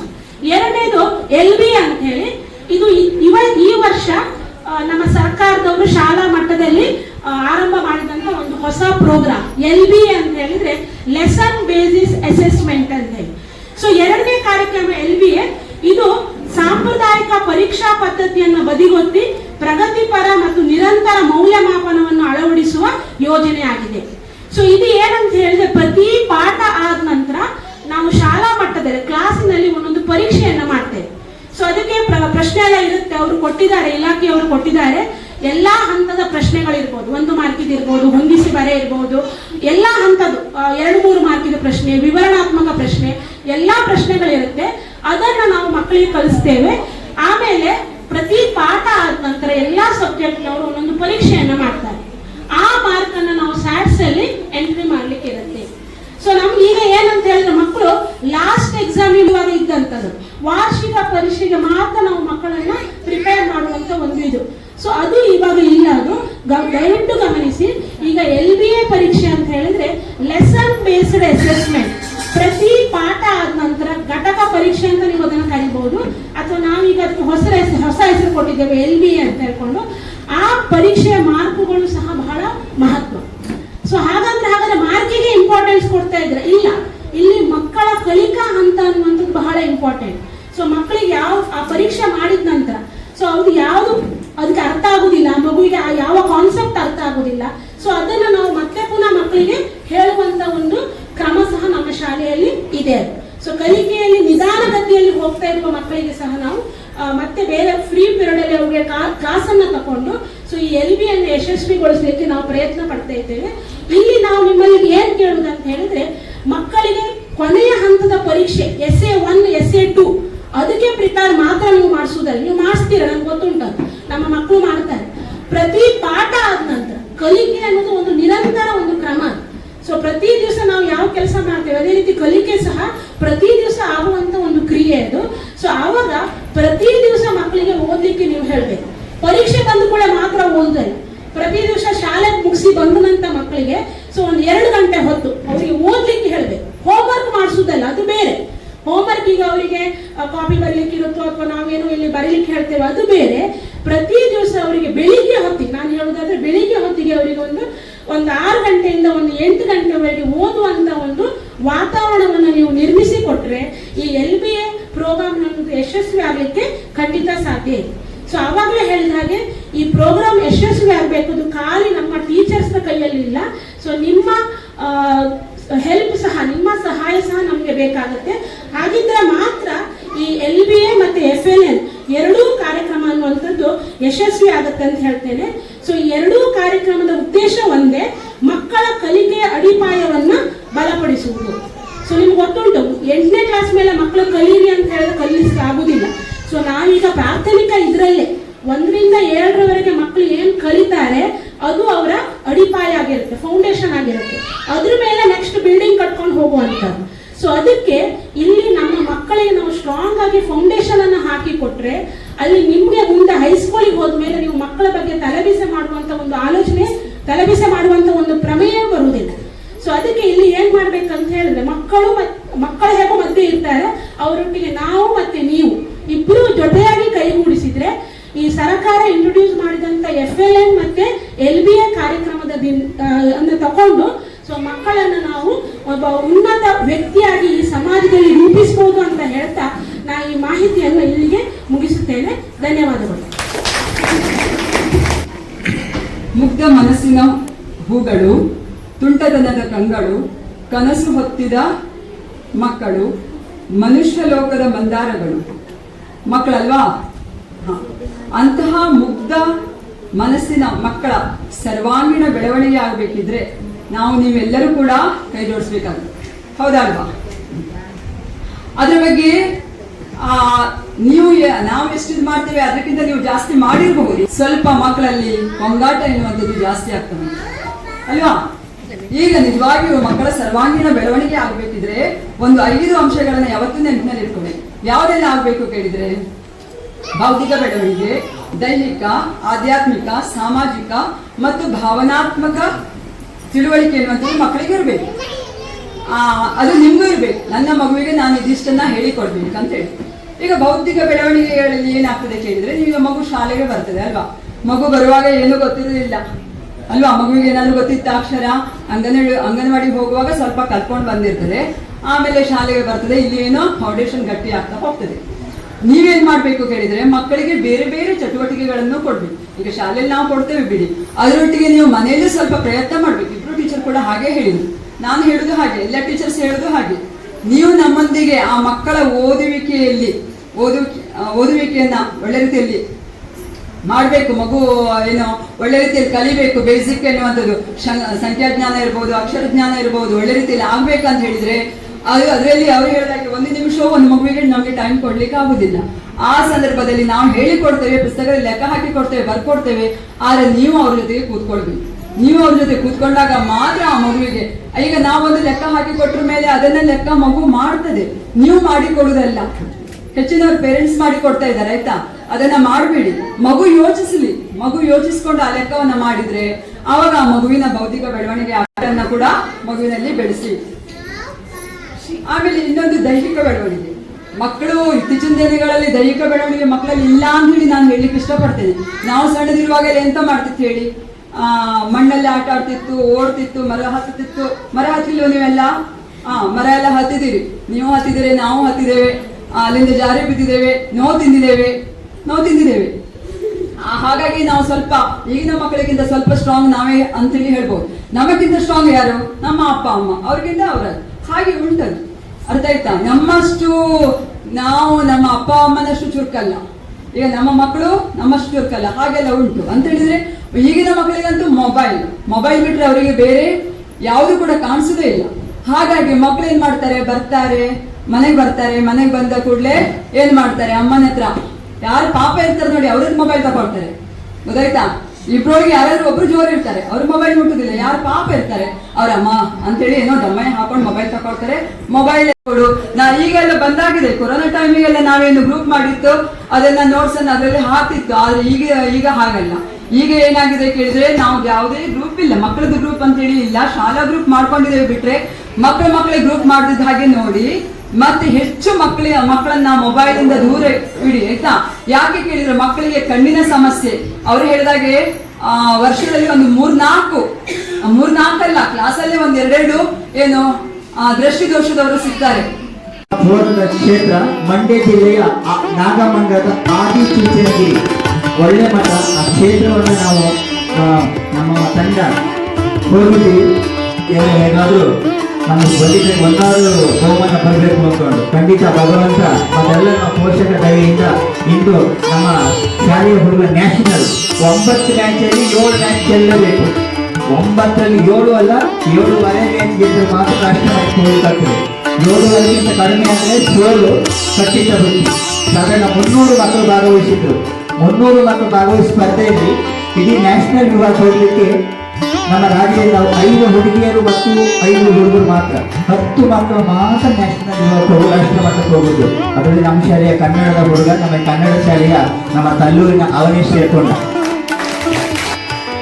ಈ ನ್ಯಾಷನಲ್ ಅದು ರಾಂಚಿ, ಜಾರ್ಖಂಡ್, ನಿಮ್ಗೆ ಗೊತ್ತಿರ್ಬೋದು, ಅದು ಕರ್ನಾಟಕದ ಉಡುಪಿ ಜಿಲ್ಲೆಗೆ ಒಬ್ಬನೇ ಒಂದು ಹುಡುಗಿ ಇದ್ದಾರೆ, ಇನ್ನೊಬ್ಬರು ಕಾರ್ಕಳದ ಹುಡುಗಿ ಇದ್ದಾರೆ. ಅದಕ್ಕೆ ಒಬ್ಬನೇ 2 ವಿದ್ಯಾರ್ಥಿಗಳು, ಒಂದು ಇಂಗ್ಲಿಷ್ ಮೀಡಿಯಂ, ಒಂದು ನಮ್ಮ ಕಲ್ಲೂರಿನ ಪ್ರತಿಭೆ. ಜನವರಿ ತಿಂಗಳಿಗೆ ಜಾರ್ಖಂಡಿ ಹೋಗ್ತಿದ್ದ ಜೊತೆಗೆ ನಾವೆಲ್ಲ ಜಾರ್ಖಂಡಿ ಹೋಗಿದ್ದೇವೆ, ಜಾರ್ಖಂಡ್ ರಾಂಚಿ. ಅಲ್ಲಿ ಆ ವಿದ್ಯಾರ್ಥಿ ವಿದೇಶಿಯಾಗಿ ಬರಲಿ ಅಂತ ಹೇಳ್ತಾ ಎಲ್ಲ ಪೋಷಕ ಸಮೂಹದಲ್ಲಿ ಅವರಿಗೆ ಈ ಸಂಘದ ನಮ್ಮ SPMC ಅದೆಲ್ಲ ಪೋಷಕಗಳನ್ನು ಸಣ್ಣ ರೀತಿಯನ್ನು ಅಭಿನಯಿಸಿದ್ದಾರೆ. ಇವಾಗ ಪ್ರಶಾಂತ್ ಇವರು ನಮ್ಮ ಅಧ್ಯಕ್ಷತೆ ಸಂಬಂಧವೇ. ಅದಲ್ಲದೆ ಇವರ ತಂದೆಯ ಹೆಸರು ಸಂತೋಷ್ ಕಾಳಿ, ತಾಯಿ ಮಾಲತಿ ಕಾಳಿ ಅವರ ಸುಪುತ್ರ ಅವನಿ ಸಾರಿ. ಅದೆಲ್ಲ ಖುಷಿ ನೋಡಿ, ಎಷ್ಟು ಖುಷಿ. ನಮ್ಮೂರ ಪ್ರತಿಭೆ ಬೆಳಿಗ್ಗೆ ಖುಷಿ ಆಗಿ ನಮ್ಮ ನಮಸ್ಕಾರ. ಎಲ್ಲರೂ ಮಾತಾಡ್ತಾರೆ ಒಳ್ಳೆಯ ದೇವರಾಜ ನಿಮ್ಮದೇ ಮಗ ಎಲ್ಲರೂ ಅವರನ್ನು ಸಪೋರ್ಟ್ ಮಾಡ್ತಿದ್ದಾರೆ. ನೇರ ಎಲ್ಲ ಕಾರ್ಯಕ್ರಮವನ್ನು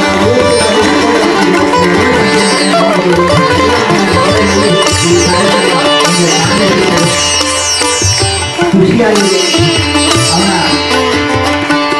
ಎಲ್ಲರೂ ತುಂಬ ಸ್ವೀಕಾರ ಮಾಡುತ್ತ ನಾವು ಪ್ರತಿಯೊಂದು ಹಾಗೂ ಅವನನ್ನು ಈ ಸಂದರ್ಭದಲ್ಲಿ ಅವನನ್ನು ಸನ್ಮಾನಿಸಿದ ಎಲ್ಲ ಅಧಿಕಾರಿಗಳಿಗೂ ಹಾಗೂ ಅವರಿಗೆ ಅಭಿನಂದನೆ ಮಾಡ್ತಾ ಇದ್ದಾರೆ. ಧನ್ಯವಾದಗಳು. ಈ ಸಂದರ್ಭದಲ್ಲಿ ನಾಳೆ ಈ ಮೈಕನ ಮನಸ್ಸಿಲ್ಲ ಆದ್ರೂ ಕೊಡ್ತಾ ಇದ್ದೆ. ಈಗ ಗಣಪತಿ ಮೂರ್ತಿ ಮಾಡಿದ ಮಕ್ಕಳಿಗೆ ಬಹುಮಾನ ವಿತರಣೆ. ಪ್ರಥಮ ಆರಾಧ್ಯ 7ನೇ ತರಗತಿ,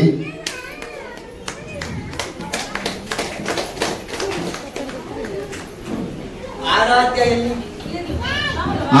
7ನೇ ತರಗತಿ, ಮಾನ್ಸ 6ನೇ. ಇದನ್ನು ರಾಜೇಶ್ ಸರ್ ಕೊಡಿ ಸರ್, ಕೊಡಿ.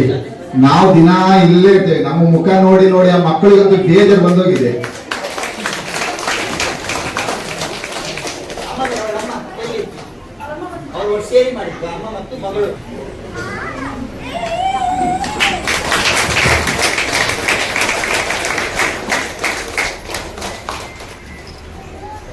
ದ್ವಿತೀಯ ಮಾನಸ 6ನೇ ತರಗತಿ.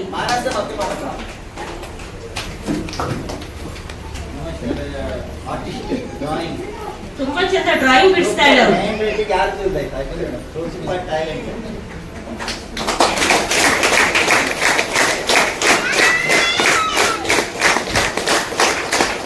ತೃತೀಯ ವಿವೇಕಾರ್ ನಾಯಕ್.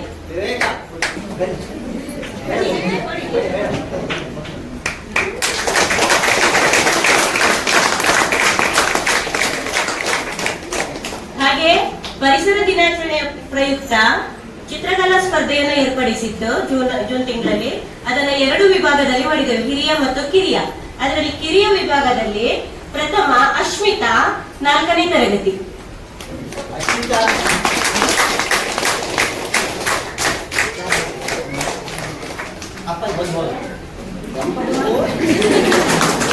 ದ್ವಿತೀಯ ಅಥರ್ವ 3ನೇ.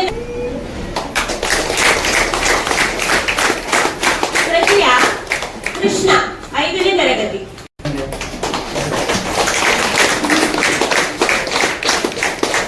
ಹಿರಿಯ ವಿಭಾಗ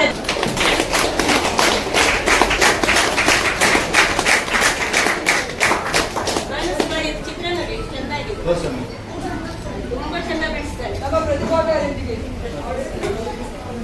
ದ್ವಿತೀಯ ಕೀರ್ತನ್ 7ನೇ ತರಗತಿ.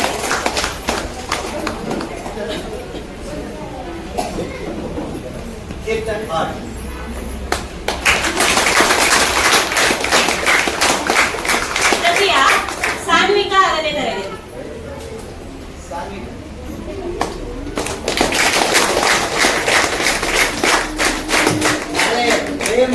ಮಣ್ಣಲ್ಲಿ ಮಾಡುವ ನಮ್ಮ ಹಾಗೆ ಅದರ ಪ್ರಾಯೋಜಕರು ಕೂಡ ಅವರೇ.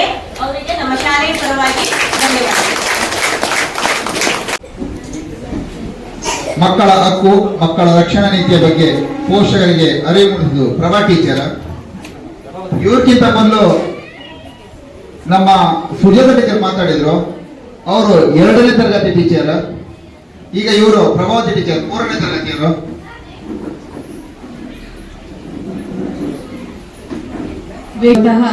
ನೋಡಲ್ ಶಿಕ್ಷಕರೇ, ನನ್ನ ಸಹೋದ್ಯೋಗಿ ಮಿತ್ರರೇ ಹಾಗೂ ವೇದಿಕೆಯ ಮುಂಭಾಗದಲ್ಲಿರುವಂತಹ ನೆಚ್ಚಿನ ಪೋಷಕರೇ, ಇದು ನನಗೆ ಪ್ರಥಮ ಮುಖಾಮುಖಿ ಪೋಷಕರದು. ಯಾಕಂದ್ರೆ ನಾನು ಹೆಚ್ಚುವರಿ ಶಿಕ್ಷಕಿಯಾಗಿ ಇಲ್ಲಿ ವರ್ಗಾವಣೆಗೊಂಡಿರುವಂತಹ ಶಿಕ್ಷಕಿ. ಬಹುಶಃ ನನ್ನ ಮುಖ ಪರಿಚಯ ಕಡಿಮೆ. ಮೇಬಿ ನೀವು ಕೂಡ ನನ್ನನ್ನ ಪ್ರಥಮ ಬಾರಿಗೆ ನೋಡ್ತಾ ಇರಬೇಕು. ಈ ಒಂದು ಅವಕಾಶವನ್ನ ಮಾಡಿಕೊಟ್ಟಂತಹ ಶಿಕ್ಷಣ ಇಲಾಖೆ ಇವರಿಗೆ ನಾನು, ಯಾಕಂತ ಹೇಳಿದ್ರೆ ಏಕಕಾಲದಲ್ಲಿ ರಾಜ್ಯದಲ್ಲಿ ಏಕಕಾಲದಲ್ಲಿ ನಡೆಯುವಂತಹ ಈ ಒಂದು ಮೆಗಾ ಪೋಷಕರ ಸಭೆಯಲ್ಲಿ ನಿಮ್ಮನ್ನ ನಾನು ಪ್ರಥಮತಃ ಮುಖಾಮುಖಿ ಆಗ್ತಾ ಇದ್ದೇನೆ. ಇಲ್ಲಿ ಆಲ್ರೆಡಿ ಶಿಕ್ಷಕರೆಲ್ಲ ಹೇಳಿದ್ದಾರೆ, ಮೃಷ್ಟಾನ್ನ ಭೋಜನದಲ್ಲಿ ಮಜ್ಜಿಗೆಯ ಊಟವನ್ನ ಬಡಿಸುವಂತಹ ಕೆಲಸ ನನ್ನ ಪಾಲಿಗೆ. ಮೊದಲನೇದಾಗಿ ಅಂದ್ರೆ ಅದನ್ನ ನಾವು ಮಕ್ಕಳ ದಿನಾಚರಣೆಯನ್ನಾಗಿ ಆಚರಿಸುತ್ತಿದ್ದೇವೆ. ಈ ಒಂದು ಮಕ್ಕಳ ದಿನಾಚರಣೆಯ ಸಂದರ್ಭದಲ್ಲಿ ಅವರ ಒಂದು ಹೇಳಿಕೆಯನ್ನ ಹೇಳಿಕೊಂಡು ಮುಂದೆ ನಾನು ನೀಡುವಂತಹ ಮಾಹಿತಿ ಬಗ್ಗೆ ಚುಟುಕಾಗಿ, ಯಾಕಂತ ಹೇಳಿದ್ರೆ ನಮಗೆ ತಾಳ್ಮೆ ಅನ್ನೋದು ಬೆಳಿಗ್ಗೆಯಿಂದಲೇ ನಾವು ಪೋಷಕರು ನಮ್ಮ ಬ್ಯುಸಿ ಶೆಡ್ಯೂಲ್ ಅಲ್ಲಿ ನಾವಿಲ್ಲಿ ಸೇರಿಕೊಂಡಿದ್ದೇವೆ, ಮೆರವಣಿಗೆಯನ್ನು ಹೋಗಿದ್ದೇವೆ. ಹಾಗೆ ಈಗ ಊಟದ ಅವಧಿ ಕೂಡ ಹೊಟ್ಟೆ ತಾಳ ಆಗ್ತಾ ಇದೆ. ಅದರ ನಡುವೆ ನಾವು ನಮ್ಮ ಶಾಲೆ ಅನ್ನೋ ಕಾರಣಕ್ಕೆ ತಾಳ್ಮೆಯಿಂದ ಕುಳಿತುಕೊಂಡು ಇಷ್ಟೊತ್ತು ಶಾಲೆಯಲ್ಲಿ ಶಿಕ್ಷಕರು ನೀಡಿದಂತಹ ಸಮಗ್ರ ಮಾಹಿತಿಯನ್ನ ತಾಳ್ಮೆಯಿಂದ ಕೇಳಿಕೊಂಡಿದ್ದೀವಿ. ಇನ್ನು ನಾನು ಸ್ವಲ್ಪ ಚುಟುಕಾದ ಮಾಹಿತಿಯನ್ನ ಕೊಡ್ತಾ ಇದ್ದೀನಿ. ಸೊ ಆ ತಾಳ್ಮೆ ನಾನು ನೀಡುವ ಮಾಹಿತಿಯಲ್ಲಿ ಕೂಡ ಇರಲಿ ಅಂತ ಕೇಳಿಕೊಳ್ತಾ, ಮಕ್ಕಳು ಉದ್ಯಾನವನದಲ್ಲಿರುವ ಹೂವಿನ ಮೊಗ್ಗುಗಳಂತೆ ಎಚ್ಚರಿಕೆಯಿಂದ ಮತ್ತು ಪ್ರೀತಿಯಿಂದ ಪೋಷಿಸಬೇಕು. ಏಕೆಂದರೆ ಅವರು ರಾಷ್ಟ್ರದ ಭವಿಷ್ಯ ಮತ್ತು ನಾಳಿನ ಪ್ರಜೆಗಳು. ಇಂದಿನ ಮಕ್ಕಳು ನಾಳಿನ ಭಾರತವನ್ನು ನಿರ್ಮಾಣ ಮಾಡುತ್ತಾರೆ. ನಾವು ಅವರನ್ನು ಬೆಳೆಸುವ ರೀತಿ ದೇಶದ ಭವಿಷ್ಯವನ್ನು ನಿರ್ಧರಿಸುತ್ತದೆ. ಇದು ಇಂದು ಜನ್ಮದಿನಾಚರಣೆಯನ್ನು ಆಚರಿಸಿಕೊಳ್ಳುತ್ತಿರುವಂತಹ ಜವಾಹರ್ಲಾಲ್ ನೆಹರೂರವರು ಮಕ್ಕಳ ಬಗ್ಗೆ ಹೇಳಿರುವಂತಹ ಒಂದು ವಾಕ್ಯ. ಮಕ್ಕಳು ಅಂತ ಹೇಳಿದಾಗ ಒಂದು ಅವಧಿಯನ್ನ ನಾವು ಅದನ್ನ ಮಗು ಅಥವಾ ಮಕ್ಕಳು ಅಂತಾನೆ ನಾವು ಹೇಳ್ತೇವೆ. ಈ ಮಕ್ಕಳು ಇವತ್ತು ನೀವು ನೋಡಿರ್ಬೋದು, ಮಕ್ಕಳು ಬಣ್ಣ ಬಣ್ಣದ ಬಟ್ಟೆಗಳನ್ನ ಹಾಕಿ, ಬಣ್ಣ ಬಣ್ಣದ ಚಿಟ್ಟೆಗಳ ಹಾಗೆ ತುಂಬಾ ಸುಂದರವಾಗಿ ಏನೋ ಒಂದು ಖುಷಿ ಅವರಿಗೆ. ನಮ್ಮ ಹಾಗೆ ಯಾವುದೇ ರೀತಿಯಾದಂತಹ ಜವಾಬ್ದಾರಿ ಜಂಜಾಟಗಳಿಲ್ಲ, ಯಾವುದೇ ರೀತಿಯಾದಂತಹ ಒತ್ತಡಗಳಿಲ್ಲ. ಅವರ ಒಂದು ಮುಗ್ಧತೆ, ಅವರ ಒಂದು ತುಂಟಾಟ, ಅವರಿಗೆ ಯಾವುದೇ ಒಂದು ಫ್ಯೂಚರ್ ಹೀಗಾಗ್ಬೇಕು ಹಾಗಾಗ್ಬೇಕು ಯಾವುದೇ ಒಂದು ನಿರೀಕ್ಷೆಗಳಿಲ್ಲದೆ ಅವರದೇ ಆದ ಒಂದು ಲೋಕದಲ್ಲಿ ಅವರಿದ್ದಾರೆ. ಇಂತಹ ಮಕ್ಕಳಿಗೆ ಕೆಲವೊಮ್ಮೆ ಅವರಿಗೆ ಗೊತ್ತಿಲ್ಲದ ಹಾಗೆ ಏನಾದರೂ ಒಂದು ಶೋಷಣೆ ಆಗಿರ್ತದೆ.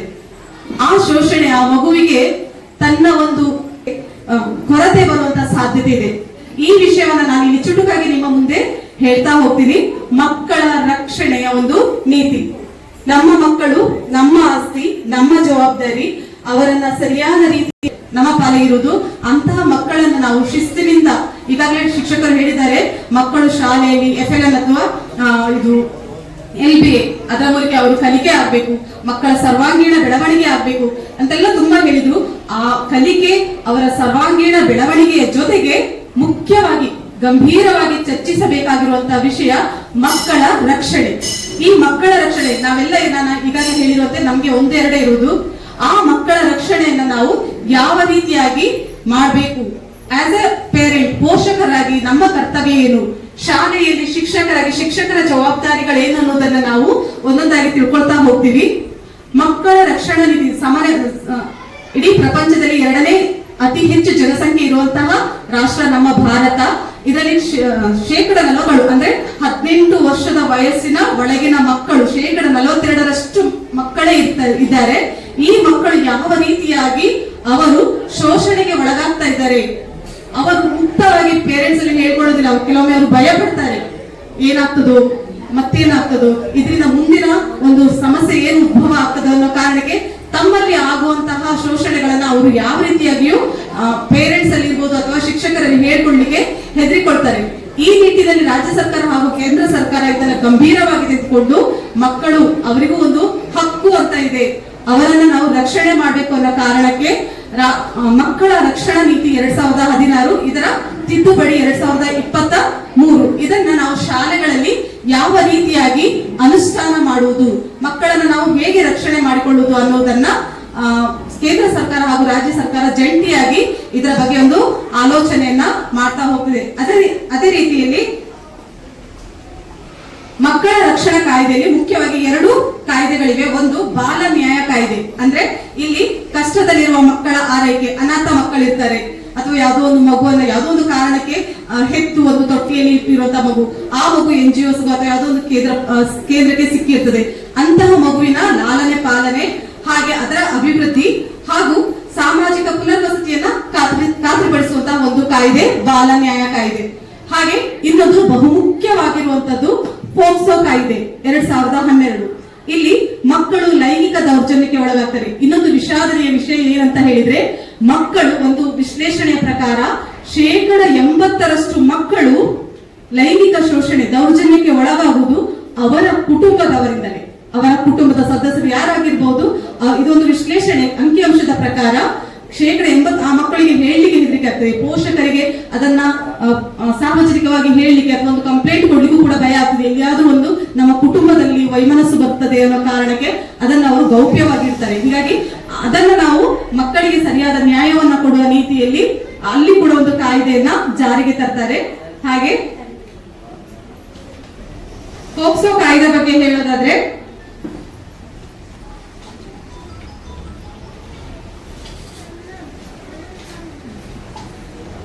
ವರ್ಷಕ್ಕಿಂತ ಕಡಿಮೆ ವಯಸ್ಸಿನ ಮಕ್ಕಳನ್ನ ಲೈಂಗಿಕ ಅಪರಾಧಗಳಿಂದ ರಕ್ಷಣೆ ಮಾಡುವಂತಹ ಕಾರಣಕ್ಕಾಗಿ 2012ರಲ್ಲಿ ಜಾರಿಗೆ ತಂದಂತಹ ಒಂದು ಕಾಯ್ದೆ.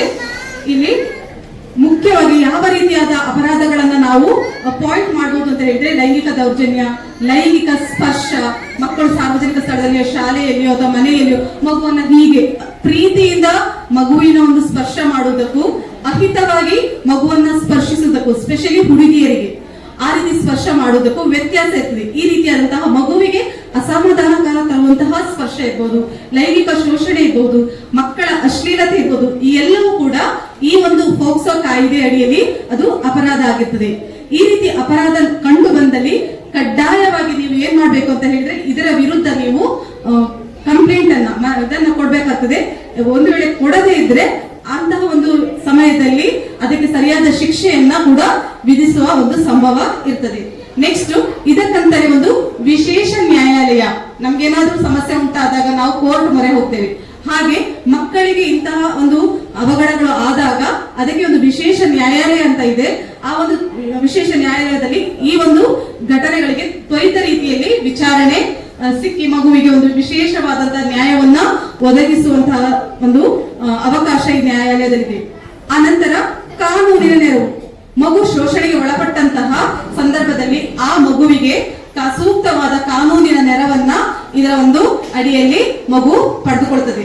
ಹಾಗೆಯೇ ಲಿಂಗ ತಟಸ್ಥ, ಅಂದ್ರೆ ಕೇವಲ ನಾವಿಲ್ಲಿ ಮುಖ್ಯವಾಗಿ ಹುಡುಗಿಯರಿಗೆ ಫೋಕಸ್ ಮಾಡ್ತೀವಿ, ಆದ್ರೆ ಶೋಷಣೆ ಆಗುದು, ಲೈಂಗಿಕ ದೌರ್ಜನ್ಯವಾಗುವುದು ಕೇವಲ ಹುಡುಗಿಯರಿಗೆ ಮಾತ್ರ ಅಲ್ಲ, ಹುಡುಗರಿಗೂ ಕೂಡ ಲೈಂಗಿಕ ದೌರ್ಜನ್ಯ ಆಗ್ತದೆ.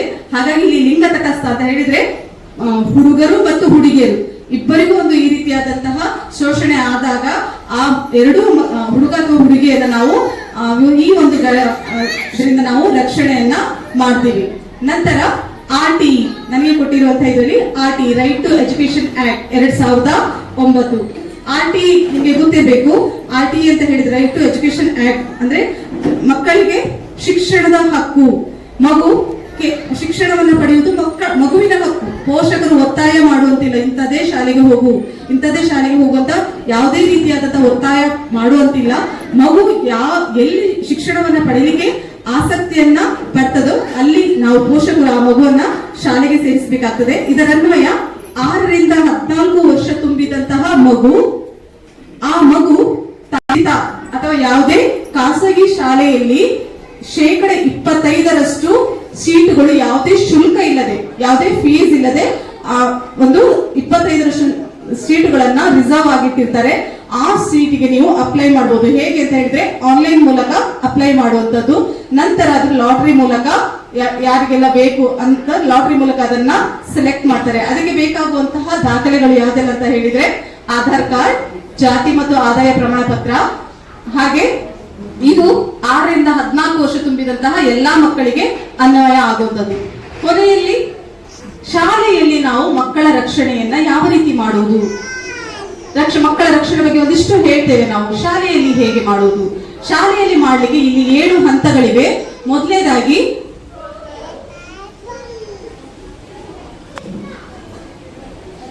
ನಾವೇನ್ ಮಾಡ್ಬೇಕು ಅಂತ ಹೇಳಿದ್ರೆ, ನಮ್ಮ ಶಾಲೆಯ ಬಗ್ಗೆ ನಾವು ಮಕ್ಕಳ ರಕ್ಷಣಾ ನೀತಿ ಅಂದ್ರೆ ಏನು ಅದರ ಬಗ್ಗೆ ಸ್ಟಡಿ ಮಾಡಬೇಕು. ಸ್ಟಡಿ ಮಾಡಿದ ನಂತರ, ಅಧ್ಯಯನ ಮಾಡಿದ ನಂತರ ನಮ್ಮ ಶಾಲೆಯ ಮಕ್ಕಳು, ಆ ಮಕ್ಕಳಿಗೆ ನಾವು ಯಾವ ರೀತಿಯಾದಂತಹ ರಕ್ಷಣೆಯನ್ನ ಮಾಡಬೇಕು ಅದರ ಬಗ್ಗೆ ನಾವೊಂದು ಕ್ರಿಯಾ ಯೋಜನೆಯನ್ನ ಸಿದ್ಧಪಡಿಸಿಕೊಳ್ಬೇಕು. ಇದೊಂದು ಮೊದಲನೇ ಹಂತ. ನಂತರ ಶಾಲೆಗಳಲ್ಲಿ ಮಕ್ಕಳ ಸುರಕ್ಷತಾ ಸಮಿತಿಯನ್ನ ರಚನೆ ಮಾಡುವುದು. ಇದು ಪ್ರತಿಯೊಂದು ಸರ್ಕಾರಿ ಶಾಲೆಗಳಲ್ಲಿ ಇದೆ. ಅವರಿಗೆ ಒಂದು ಸುರಕ್ಷತಾ ಸಮಿತಿಯನ್ನು ರಚನೆ ಮಾಡೋದು. ಈ ಒಂದು ಸುರಕ್ಷತಾ ಸಮಿತಿಯಲ್ಲಿ ಮುಖ್ಯ ಗುರುಗಳು, ಆ ಶಾಲೆಯ ಮುಖ್ಯ ಗುರುಗಳು ಅಧ್ಯಕ್ಷರಾಗಿರ್ತಾರೆ. ಹಾಗೆ 2 ಶಿಕ್ಷಕರು ನೋಡಲ್ ಶಿಕ್ಷಕರಾಗಿರ್ತಾರೆ. ಅದರಲ್ಲಿ 1 ಮಹಿಳಾ ಶಿಕ್ಷಕರು ಕಡ್ಡಾಯವಾಗಿ ಇರಲೇಬೇಕು. ಹಾಗೆ 3 ನಮ್ಮ ಶಾಲೆಯಲ್ಲಿ ಓದುತ್ತಿರುವಂತಹ ಪೋಷಕರು, ಆ ಪೋಷಕರು ಸದಸ್ಯರಾಗಿರ್ತಾರೆ. ಹಾಗೆ 1 ವೈದ್ಯಕೀಯ ಸಿಬ್ಬಂದಿ, ಹಾಗೆ STMC ಅಧ್ಯಕ್ಷರು ಈ ಒಂದು ಸುರಕ್ಷತಾ ಸಮಿತಿಯಲ್ಲಿ ಸದಸ್ಯರಾಗಿರ್ತಾರೆ. ಹಾಗೆ 2 ವಿದ್ಯಾರ್ಥಿಗಳು, ಅದರಲ್ಲಿ 1 ವಿದ್ಯಾರ್ಥಿನಿ ಕಡ್ಡಾಯ. ನಂತರ ಹಂತ 3, ಈಗ ನಾವು ರಕ್ಷಣಾ ಸಮಿತಿಯನ್ನು ರಚನೆ ಮಾಡಿದ್ವಿ, ಸುರಕ್ಷಾ ಸಮಿತಿ ರಚನೆ ಆಯಿತು. ನಂತರ ಏನ್ ಮಾಡ್ಬೇಕು? ನಡಾವಳಿ ಅಂದ್ರೆ ನಾವು 3 ತಿಂಗಳಿಗೊಮ್ಮೆ ಸಭೆಯನ್ನ ಕರಿಬೇಕು. ಆ ಸಭೆಯನ್ನ ಕರೆದಾಗ ಅಲ್ಲಿ ನಾವು ಏನೆಲ್ಲ ಮಾಡಬೇಕು, ಯಾವ ರೀತಿ ದೂರುಗಳು ದಾಖಲಾಗಿದೆ, ಆ ದೂರಿಗೆ ನಾವು ಯಾವ ರೀತಿ ಸ್ಪಂದನೆಯನ್ನ ಕೊಡಬೇಕು, ಅದನ್ನ ನಾವು ಯಾವ ರೀತಿಯಾಗಿ ದಾಖಲೆಯನ್ನ ಮಾಡಿಟ್ಕೊಳ್ಬೇಕು ಅನ್ನೋದನ್ನ ನಡಾವಳಿ ಮೂಲಕ ನಾವು ಅದನ್ನ ಸಿದ್ಧಪಡಿಸಿಕೊಳ್ಳುವಂಥದ್ದು. ಅಂದ್ರೆ ದೂರು ಬಂದಾಗ ಬರೀ ದೂರು ಬಂತು ಆಯ್ತು ಅಲ್ಲೇ ಇಟ್ಕೊಂಡ್ರೆ ಆ ಒಂದು ಸಮಿತಿ ಕ್ರಿಯಾಶೀಲ ಆಗಿಲ್ಲ ಅನ್ನೋದು ಅಭಿಪ್ರಾಯ ಆಗ್ತದೆ. ಆ ಸಮಿತಿ ಸದಾ ಕ್ರಿಯಾಶೀಲ ಆಗಿರ್ಬೇಕಾದ್ರೆ ನಾವೇನ್ ಮಾಡ್ಬೇಕು? 3 ತಿಂಗಳಿಗೊಮ್ಮೆ ಎಲ್ಲಾ ಸದಸ್ಯರ ಒಂದು ಸಭೆಯನ್ನ ಕರಿಬೇಕಾಗ್ತದೆ. ಶಾಲೆಗಳಲ್ಲಿ ಸಲಹಾ ಪೆಟ್ಟಿಗೆಯನ್ನ ಇಡುವುದು. ನೀವು ನೋಡಿರ್ಬೋದು, ಪ್ರತಿ ಶಾಲೆಯಲ್ಲಿ ಸಲಹಾ ಪೆಟ್ಟಿಗೆ ಇರ್ತದೆ. ಅಲ್ಲಿ ರಕ್ಷಣಾ ನೀತಿ ಏನ್ ಹೇಳ್ತದೆ ಅಂತ ಹೇಳಿದ್ರೆ, ಪ್ರತಿ 50 ಮಕ್ಕಳಿಗೆ 1 ಸಲಹಾ ಪೆಟ್ಟಿಗೆನ ಇಡಬೇಕು ಅಂತ ಹೇಳ್ತದೆ. ಮತ್ತೆ ಮುಖ್ಯವಾಗಿ ಈ ಸಲಹಾ ಪೆಟ್ಟಿಗೆ CC ಕ್ಯಾಮೆರಾವನ್ನ ಹೊರತುಪಡಿಸಿ, ಅಂದ್ರೆ ಮಕ್ಕಳಿಗೆ ಭಯ ಆಗ್ಬಹುದು, ಇಲ್ಲ ನಾನು ದೂರ ಹಾಕಿದ್ರೆ ಏನ್ ಹೇಳ್ತಾರೋ ಏನು, ಅದು ನನ್ನ ಸಹಪಾಠಿಗಳ ಬಗ್ಗೆ ನಾನು ದೂರ ಹಾಕಿದ್ರೆ ಏನ್ ಹೇಳ್ತಾರೋ ಅಂತ. ಹಾಗಾಗಿ CC ಕ್ಯಾಮೆರಾವನ್ನ ಹೊರತುಪಡಿಸಿ ಈ ಸಲಹಾ ಪೆಟ್ಟಿಗೆಯನ್ನ ಇಡಿಸಬೇಕು.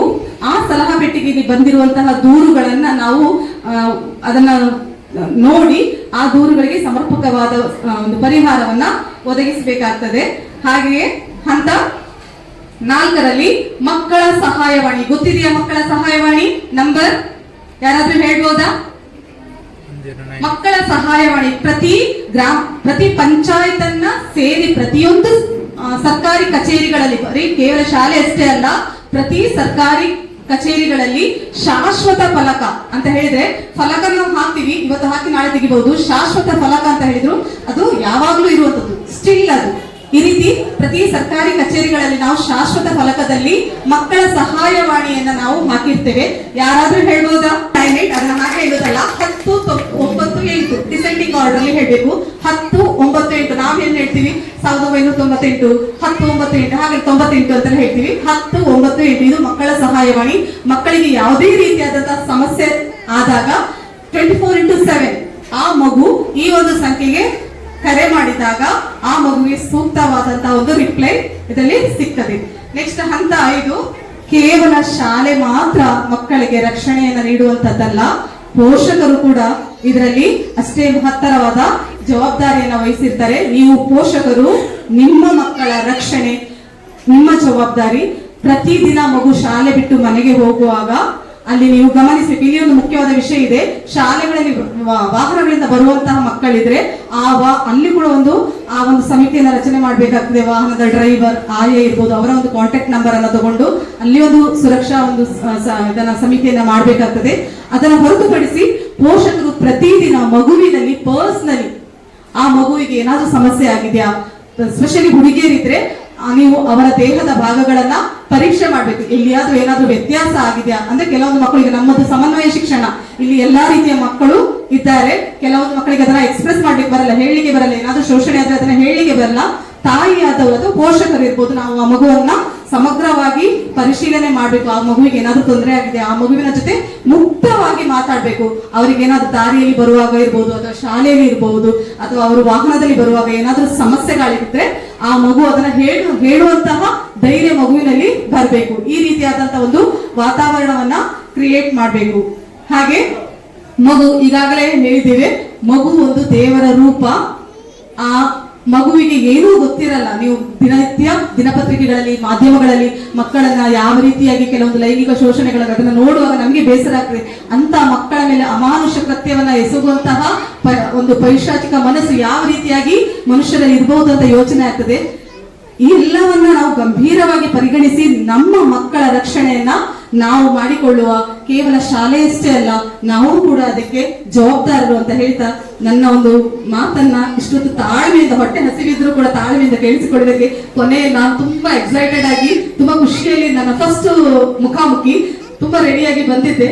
ಇನ್ನು ನನ್ನನ್ನು ಕರೀತಾ ಇಲ್ಲ ಯಾಕಪ್ಪ ಅಂತ ಯೋಚನೆ ಆಯ್ತು. ಸ್ವಲ್ಪ ಡಲ್ ಆಗ್ತಾ ಹೋದೆ. ಕೊನೆಗೆ ಮತ್ತೆ ಕೂಡ ನನ್ನ ಫಸ್ಟ್ ಅಲ್ವಾ, ತುಂಬಾ ಖುಷಿ ಏನಾದ್ರು ಮಾತಾಡ್ಬೇಕು ಅಂತ ಇಷ್ಟೊತ್ತು ಸಮಯವನ್ನ ಕೊಟ್ಟು ಸ್ವಲ್ಪ ಮಾಹಿತಿಯನ್ನ ನಿಮ್ಮ ಜೊತೆಗೆ ಶೇರ್ ಮಾಡಿದ್ದೀನಿ. ಕೇಳಿಸಿಕೊಂಡಿದ್ದಕ್ಕೆ ಧನ್ಯವಾದಗಳು.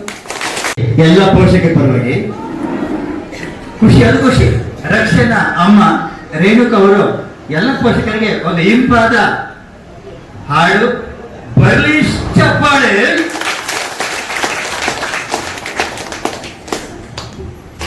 ಹೆತ್ತ ತಾಯಿ ಹಾಲ ಋಣ ಎಷ್ಟು ದೊಡ್ಡದು, ತಾಯಿ ಮಡಿಲ ಮಮತೆ ತಮ್ಮ ಅಷ್ಟೇ ದೊಡ್ಡದು. ಹೆತ್ತ ತಾಯ ಹಾಲ ಋಣ ಎಷ್ಟು ದೊಡ್ಡದು, ತಾಯಿ ಮಡಿಲ ಮಮತೆ ತಮ್ಮ ಅಷ್ಟೇ ದೊಡ್ಡದು. ಅಮ್ಮ ತನ್ನ ಮಗುವನ್ನು ಹೊಟ್ಟೆಯಲೊತ್ತು, ಅಮ್ಮ ತನ್ನ ಮಗುವನ್ನು ಹೊಟ್ಟೆಯಲೊತ್ತು, ಹಾಲು ನೀಡಿ ಲಾಲಿ ತಾಯಿ ದೇವರು. ಹೆತ್ತ ತಾಯ ಹಾಲ ಋಣ ಎಷ್ಟು ದೊಡ್ಡದು, ತಾಯಿ ಮಡಿಲ ಮಮತೆ ತಮ್ಮ ಅಷ್ಟೇ ದೊಡ್ಡದು. Thank you. ತಾಯಿ ಮತ್ತು ಮಗುವಿನ ಸಂಬಂಧ ಈ ಹಾಡಿನ ಮೂಲಕ ರೇಣುಕಾ ಮೇಡಮ್ ಅವರಿಗೆ ಈ ಸಂದರ್ಭದಲ್ಲಿ ಸ್ವಾಗತ. ಈ ಸಂದರ್ಭದಲ್ಲಿ ನಮ್ಮನ್ನ ಕೂರ್ಕೊಂಡಿದ್ದಾರೆ ಸಾಮಾಜಿಕ ಮತ್ತು ನ್ಯಾಯ ಸಮಿತಿ ಅಧ್ಯಕ್ಷರು ಉದಯ್ ಕುಮಾರ್ ಕಲ್ಲೂರ್ ಅವರನ್ನ, ಎಲ್ಲ ಪೋಷಕರು ಮತ್ತು ಎಲ್ಲರ ಪರವಾಗಿ ಸಂದರ್ಭದವರನ್ನ ಪ್ರೀತಿಪೂರ್ವಕವಾಗಿ ನಾನು ವೇದಿಕೆಗೆ ಅವರನ್ನ ಬರಮಾಡಿಕೊಳ್ತಿದ್ದೇನೆ. ಬೆಳಗ್ಗೆ ನಾವು ಅದ್ದೂರಿಯಾಗಿ ನಮ್ಮ ರಾಷ್ಟ್ರ ಮಟ್ಟಕ್ಕೆ ಹೋದ ವಿದ್ಯಾರ್ಥಿಯನ್ನ ತಲ್ಲೂರು ಒಂದು ಅದ್ದೂರಿ ಮೆರವಣಿಗೆ ನಮ್ಮ ಪೋಷಕರ ಜೊತೆಗೆ ಅದ್ದೂರಿ ಮೆರವಣಿಗೆ. ಚೆಸ್ ಅಲ್ಲಿ ನಮ್ಮ ತಂಡ ಉಡುಪಿ ಜಿಲ್ಲೆಯಿಂದ ಒಂದು ಹುಡುಗ ರಾಷ್ಟ್ರ ಮಟ್ಟಕ್ಕೆ, ನಮ್ಮ ತಲ್ಲೂರಿನ ಪ್ರತಿಭೆ ಜಾರ್ಖಂಡ್ ಅಲ್ಲಿ ನಡೀತಿದೆ, ಜಾರ್ಖಂಡ್ ರಾಂಚಿಯಲ್ಲಿ. ಅಲ್ಲಿಗೆ ನಮ್ಮ ತಲ್ಲೂರು ಅವರನ್ನ ಈ ಸಂದರ್ಭದಲ್ಲಿ ಸನ್ಮಾನ ಸಮೇತ ಮಾಡಿದ್ದಾರೆ ಪೋಷಕರು ಮತ್ತು SDMC ಅವರು. ತಮ್ಮನ್ನ ನೆನಪಿಸಿಕೊಳ್ಳುತ್ತಾ ಈ ಸಂದರ್ಭದಲ್ಲಿ ವಿದ್ಯಾರ್ಥಿಗಳ ಪೋಷಕರ ಪರವಾಗಿ ಈ ಕಾರ್ಯ ಮತ್ತು ಇವತ್ತು ಶಿಕ್ಷಕರು ಮತ್ತು ಪೋಷಕರ ಸಭೆಯ ಕುರಿತು ತಮ್ಮ ಒಂದೆರಡು ಅನಿಸಿಕೆಯನ್ನ ವ್ಯಕ್ತಪಡಿಸುವರೆ ಶ್ರೀಯುತ ಉದಯ್ ಸರ್ ಅಲ್ಲಿ ಕೇಳ್ಕೊಳ್ತಾ ಇದ್ದಾರೆ. ಸರ್ಕಾರಿ ಹಿರಿಯ ಪ್ರಾಥಮಿಕ ಶಾಲೆ ತಲ್ಲೂರು, ಈ ಶಾಲೆಯ SDMC ಅಧ್ಯಕ್ಷರೇ ಹಾಗೂ ಮುಖ್ಯೋಪಾಧ್ಯಾಯರೇ ಹಾಗೂ ಎಲ್ಲ ಶಿಕ್ಷಕ ಬಂದವರೇ ಹಾಗೂ ಎಲ್ಲ SDMC ಸದಸ್ಯರೇ ಮತ್ತು ಬಂದಿರ್ತಕ್ಕಂಥ ಎಲ್ಲ ಪೋಷಕ ಬಂದವರೇ, ಬಹುಶಃ ಮಕ್ಕಳ ದಿನಾಚರಣೆಯ ಶುಭಾಶಯಗಳನ್ನು ನಿಮಗೆಲ್ಲ ಕೊಡ್ತಾ ಇದ್ದೀನಿ.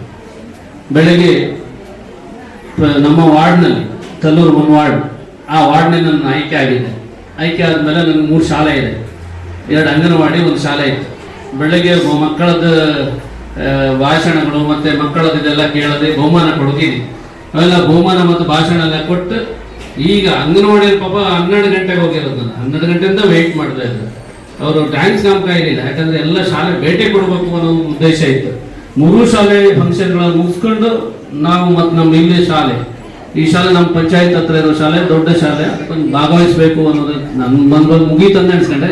ನೀವೆಲ್ಲ ಇದ್ದೀರಿ, ಭಾರಿ ಖುಷಿ ಆಯಿತು.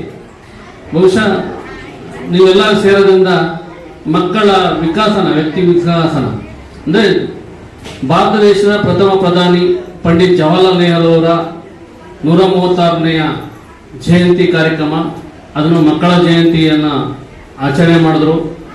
1889 ನವೆಂಬರ್ 14 ಪಂಡಿತ್ ಜವಾಹರ್ಲಾಲ್ ನೆಹರು ಅವರು ಜನ್ಮ ಆಯಿತು. ಅವರ ಹೋರಾಟಗಳು, ಚಳುವಳಿಗಳು ನಿಮಗೆಲ್ಲ ಗೊತ್ತು. ಸ್ವಾತಂತ್ರ್ಯ ಸಿಕ್ಕಿತ್ತು.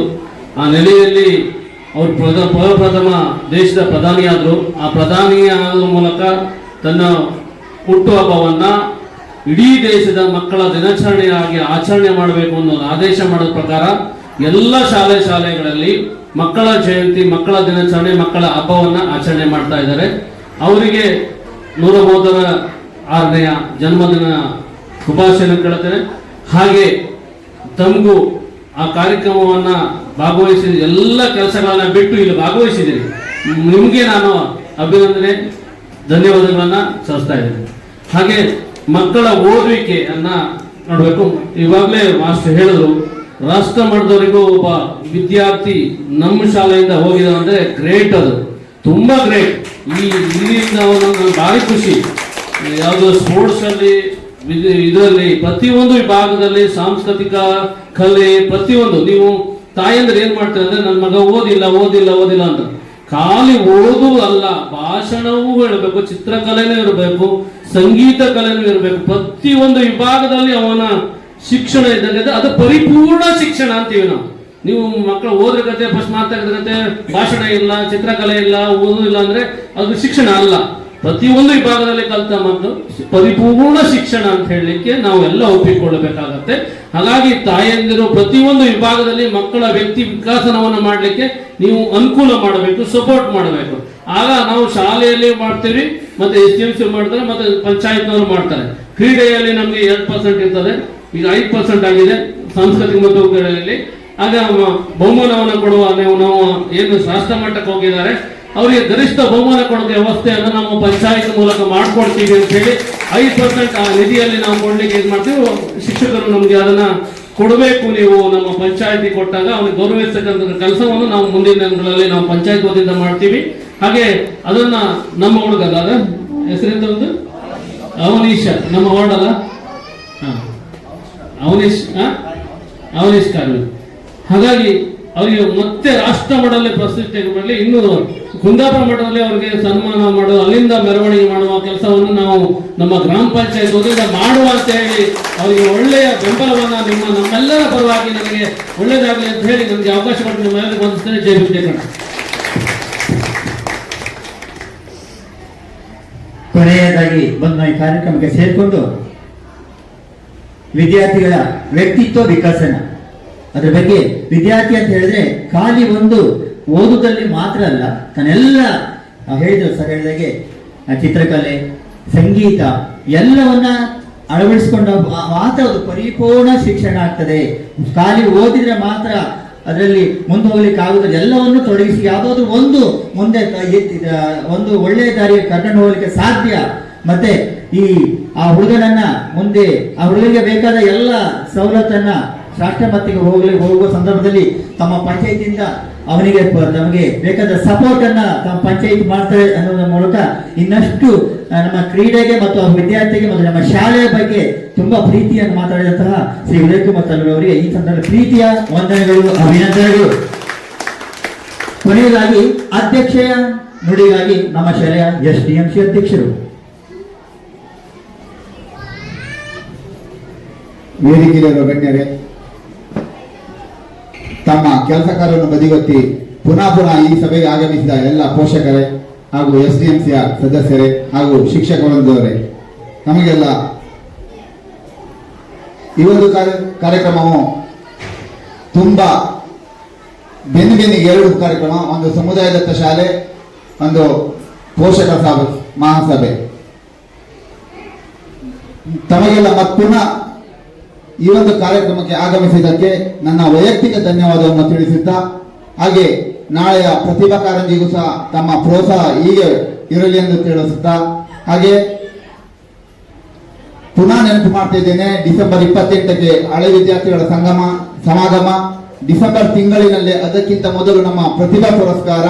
ಈ ಎಲ್ಲ ಕಾರ್ಯಕ್ರಮಕ್ಕೂ ಮತ್ತೆ ಪುನಃ ತಮಗೆ ಈ ಮೂಲಕ ಆಹ್ವಾನ ನೀಡುತ್ತಾ, ನನ್ನ ಈ ಕಾರ್ಯಕ್ರಮಕ್ಕೆ ಆಗಮಿಸಿ ನಮ್ಮ ಈ ಕಾರ್ಯಕ್ರಮವನ್ನು ಚಂದಗಾಣಿಸಿಕೊಟ್ಟಿದ್ದಕ್ಕೆ ನನ್ನ ವೈಯಕ್ತಿಕ ಧನ್ಯವಾದವನ್ನು ತಿಳಿಸಿ ನನ್ನ ಈ ಮಾತನ್ನು ಮುಗಿಸ್ತೇನೆ. ಧನ್ಯವಾದಗಳು. ಇಂದಿನ ಕಾರ್ಯಕ್ರಮದ ಬೆನ್ನೆಲುಬು ನೀವು. ಈ ಕಾರ್ಯಕ್ರಮ ಬೆಳಗ್ಗೆಯಿಂದ ನಮ್ ಖುಷಿ ಅಂತ ಹೇಳಿದ್ರೆ, ಇನ್ನೊಮ್ಮೆ ಬೆಳಗ್ಗೆ ನಮ್ಮ ಜೊತೆಗೆ ನಮ್ಮ ಪೋಷಕರು ಆ ವಿದ್ಯಾರ್ಥಿ ಜೊತೆಗೆ ನಮಗೆ ಕೊಟ್ಟ ಆ ಮೆರವಣಿಗೆಯಲ್ಲಿ ಅವ್ರ ಮುಖದಲ್ಲಿ ಕಂಡು ಒಂದು ನಗು, ಮರೆಯಲಾಗದ ಒಂದು ಖುಷಿ. ಈ ಸಂದರ್ಭದಲ್ಲಿ ಇಂದಿನ ಕಾರ್ಯಕ್ರಮ ಅಧ್ಯಕ್ಷತೆಯನ್ನು ವಹಿಸಿಕೊಂಡಂತ ನಮ್ಮ ಶಾಲೆಯ SDMC ಅಧ್ಯಕ್ಷರಿಗೆ ಈ ಸಂದರ್ಭದಲ್ಲಿ ನಾನು ಧನ್ಯವಾದವನ್ನ ಸಮರ್ಪಣೆ ಮಾಡ್ತಿದ್ದೇನೆ. ಅದೇ ರೀತಿ ನಮ್ಮ ಇಲಾಖೆಯಿಂದ ಬಂದಂತಹ ರಾಜೇಶ್ವರ್ ಅವರಿಗೂ, ಕೊನೆಯ ಈ ನಮ್ಮ ಉದಯ್ ಸರ್ ಅವರು ಒಂದೆರಡು ಪ್ರೋಗ್ರಾಮ್ ಆಗಿದೆ, ಅಂದ್ರೆ ಅದೃಷ್ಟವೋ ಗೊತ್ತಿಲ್ಲ, ಕೊನೆಯ ಗಳಿಗೆಯಲ್ಲಿ ಆ ಕಾರ್ಯಕ್ರಮಕ್ಕೆ ಬರ್ತಾ ಇರ್ತಾರೆ. ಅಂದ್ರೆ ಬಂದು ನಮ್ಮ ಈ ಕಾರ್ಯಕ್ರಮದ ಬಗ್ಗೆ ಮತ್ತೆ ನಮ್ಮ ಶಾಲೆಯ ಬಗ್ಗೆ ನಮ್ಮ ಮೆಚ್ಚುಗೆ ವ್ಯಕ್ತಪಡಿಸುವ ಮೂಲಕ ನಮಗೆ ಬೆನ್ನು ತಟ್ಟುವಂತ ಕೆಲಸವನ್ನ ಮಾಡ್ತಂತ ಶ್ರೀ ಉದಯ್ ಕುಮಾರ್ ಸರ್, ಗ್ರಾಮ ಪಂಚಾಯತ್ ಅವರಿಗೆ ಸಾಮಾಜಿಕ ಮತ್ತು ನ್ಯಾಯ ಸಮಿತಿ ಅಧ್ಯಕ್ಷರಿಗೆ, ಇವರಿಗೆ ಈ ಸಂದರ್ಭದಲ್ಲಿ ಎಲ್ಲ ಶಾಲೆಯ ಪರವಾಗಿ, ವಿದ್ಯಾರ್ಥಿಗಳ ಪರವಾಗಿ, ಎಲ್ಲರ ಪರವಾಗಿ ನಾನು ಪ್ರೀತಿಯ ಧನ್ಯವಾದವನ್ನು ಅರ್ಪಿಸುತ್ತಿದ್ದೇನೆ. ಅದೇ ರೀತಿ ನಮ್ಮ ವೇದಿಕೆ ಇರ್ತಕ್ಕಂಥ ನಮ್ಮ ಶಾಲೆಯ ಮುಖ್ಯೋಪಾಧ್ಯಾಯರು, ಹಾಗೆ ವೇದಿಕೆ ಇರುವ ಎಲ್ಲ ನಮ್ಮ ಶಾಲೆಯ ಸಹ ಅಧ್ಯಾಪಕರಿಗೆ, ಹಾಗೆ ಪ್ರೀತಿಯಿಂದ ಇಲ್ಲಿ ತನಕ ಈ ನಮ್ಮ ಈ ಕಾರ್ಯಕ್ರಮವನ್ನ ವೀಕ್ಷಣೆ ಮಾಡಿದಂತ ನಮ್ಮ ಎಲ್ಲ ಪೋಷಕರಿಗೆ ಏಕಕಾಲದಲ್ಲಿ ಧನ್ಯವಾದವನ್ನು ಸಮರ್ಪಣೆ ಮಾಡುತ್ತಾ ನಮ್ಮ ಈ ಚುಟುಕು ಕಾರ್ಯಕ್ರಮವನ್ನ ಮುಗಿಸ್ತೇವೆ. ಇಂದಿನ ಈ ಕಾರ್ಯಕ್ರಮ ಫುಲ್ಲು ವಿವರಣೆ ಮತ್ತು ಅದನ್ನ ನಮ್ಮ ಯೂಟ್ಯೂಬ್ ಚಾನೆಲ್ ರವಿಚಂದ್ರ ಸರ್ ಎಲ್ಲ ಬೆಳಗ್ಗೆಯಿಂದ ಅದನ್ನ ರೆಕಾರ್ಡ್ ಮಾಡ್ತಾ ಇದ್ದಾರೆ. ನಮ್ಮ ಲಹರಿಯ ತಂದೆ ಅವರು ಒಂದು ಯೂಟ್ಯೂಬ್ ಚಾನೆಲ್ ಇದೆ. ಎಲ್ಲ ಹೆಚ್ಚಿನ ಕಾರ್ಯಕ್ರಮವನ್ನು ಇವತ್ತು ಸಂಜೆ ಅಥವಾ ನಾಳೆ ಬೆಳಗ್ಗೆ ಯೂಟ್ಯೂಬ್ ಅಲ್ಲಿ ಇಡೀ ಕಾರ್ಯಕ್ರಮದ ನಿಮಗೆ ಪೂರ್ತಿ ಚಿತ್ರಣ ಸಿಗಲಿ, ತಾವು ಅದನ್ನು ಅನುಭವಿಸಿ ಅವರಿಗೆ ಈ ಸಂದರ್ಭದಲ್ಲಿ ಶಾಲೆಯ ಪರವಾಗಿ ಧನ್ಯವಾದ ಹೇಳುತ್ತಾ ನಮ್ಮ ಈ ಕಾರ್ಯಕ್ರಮಕ್ಕೆ ಪೂರ್ಣ ವಿರಾಮ ಹಾಕ್ತಿದ್ದೇನೆ. ಜೈ ಹಿಂದ್, ಜೈ ಕರ್ನಾಟಕ.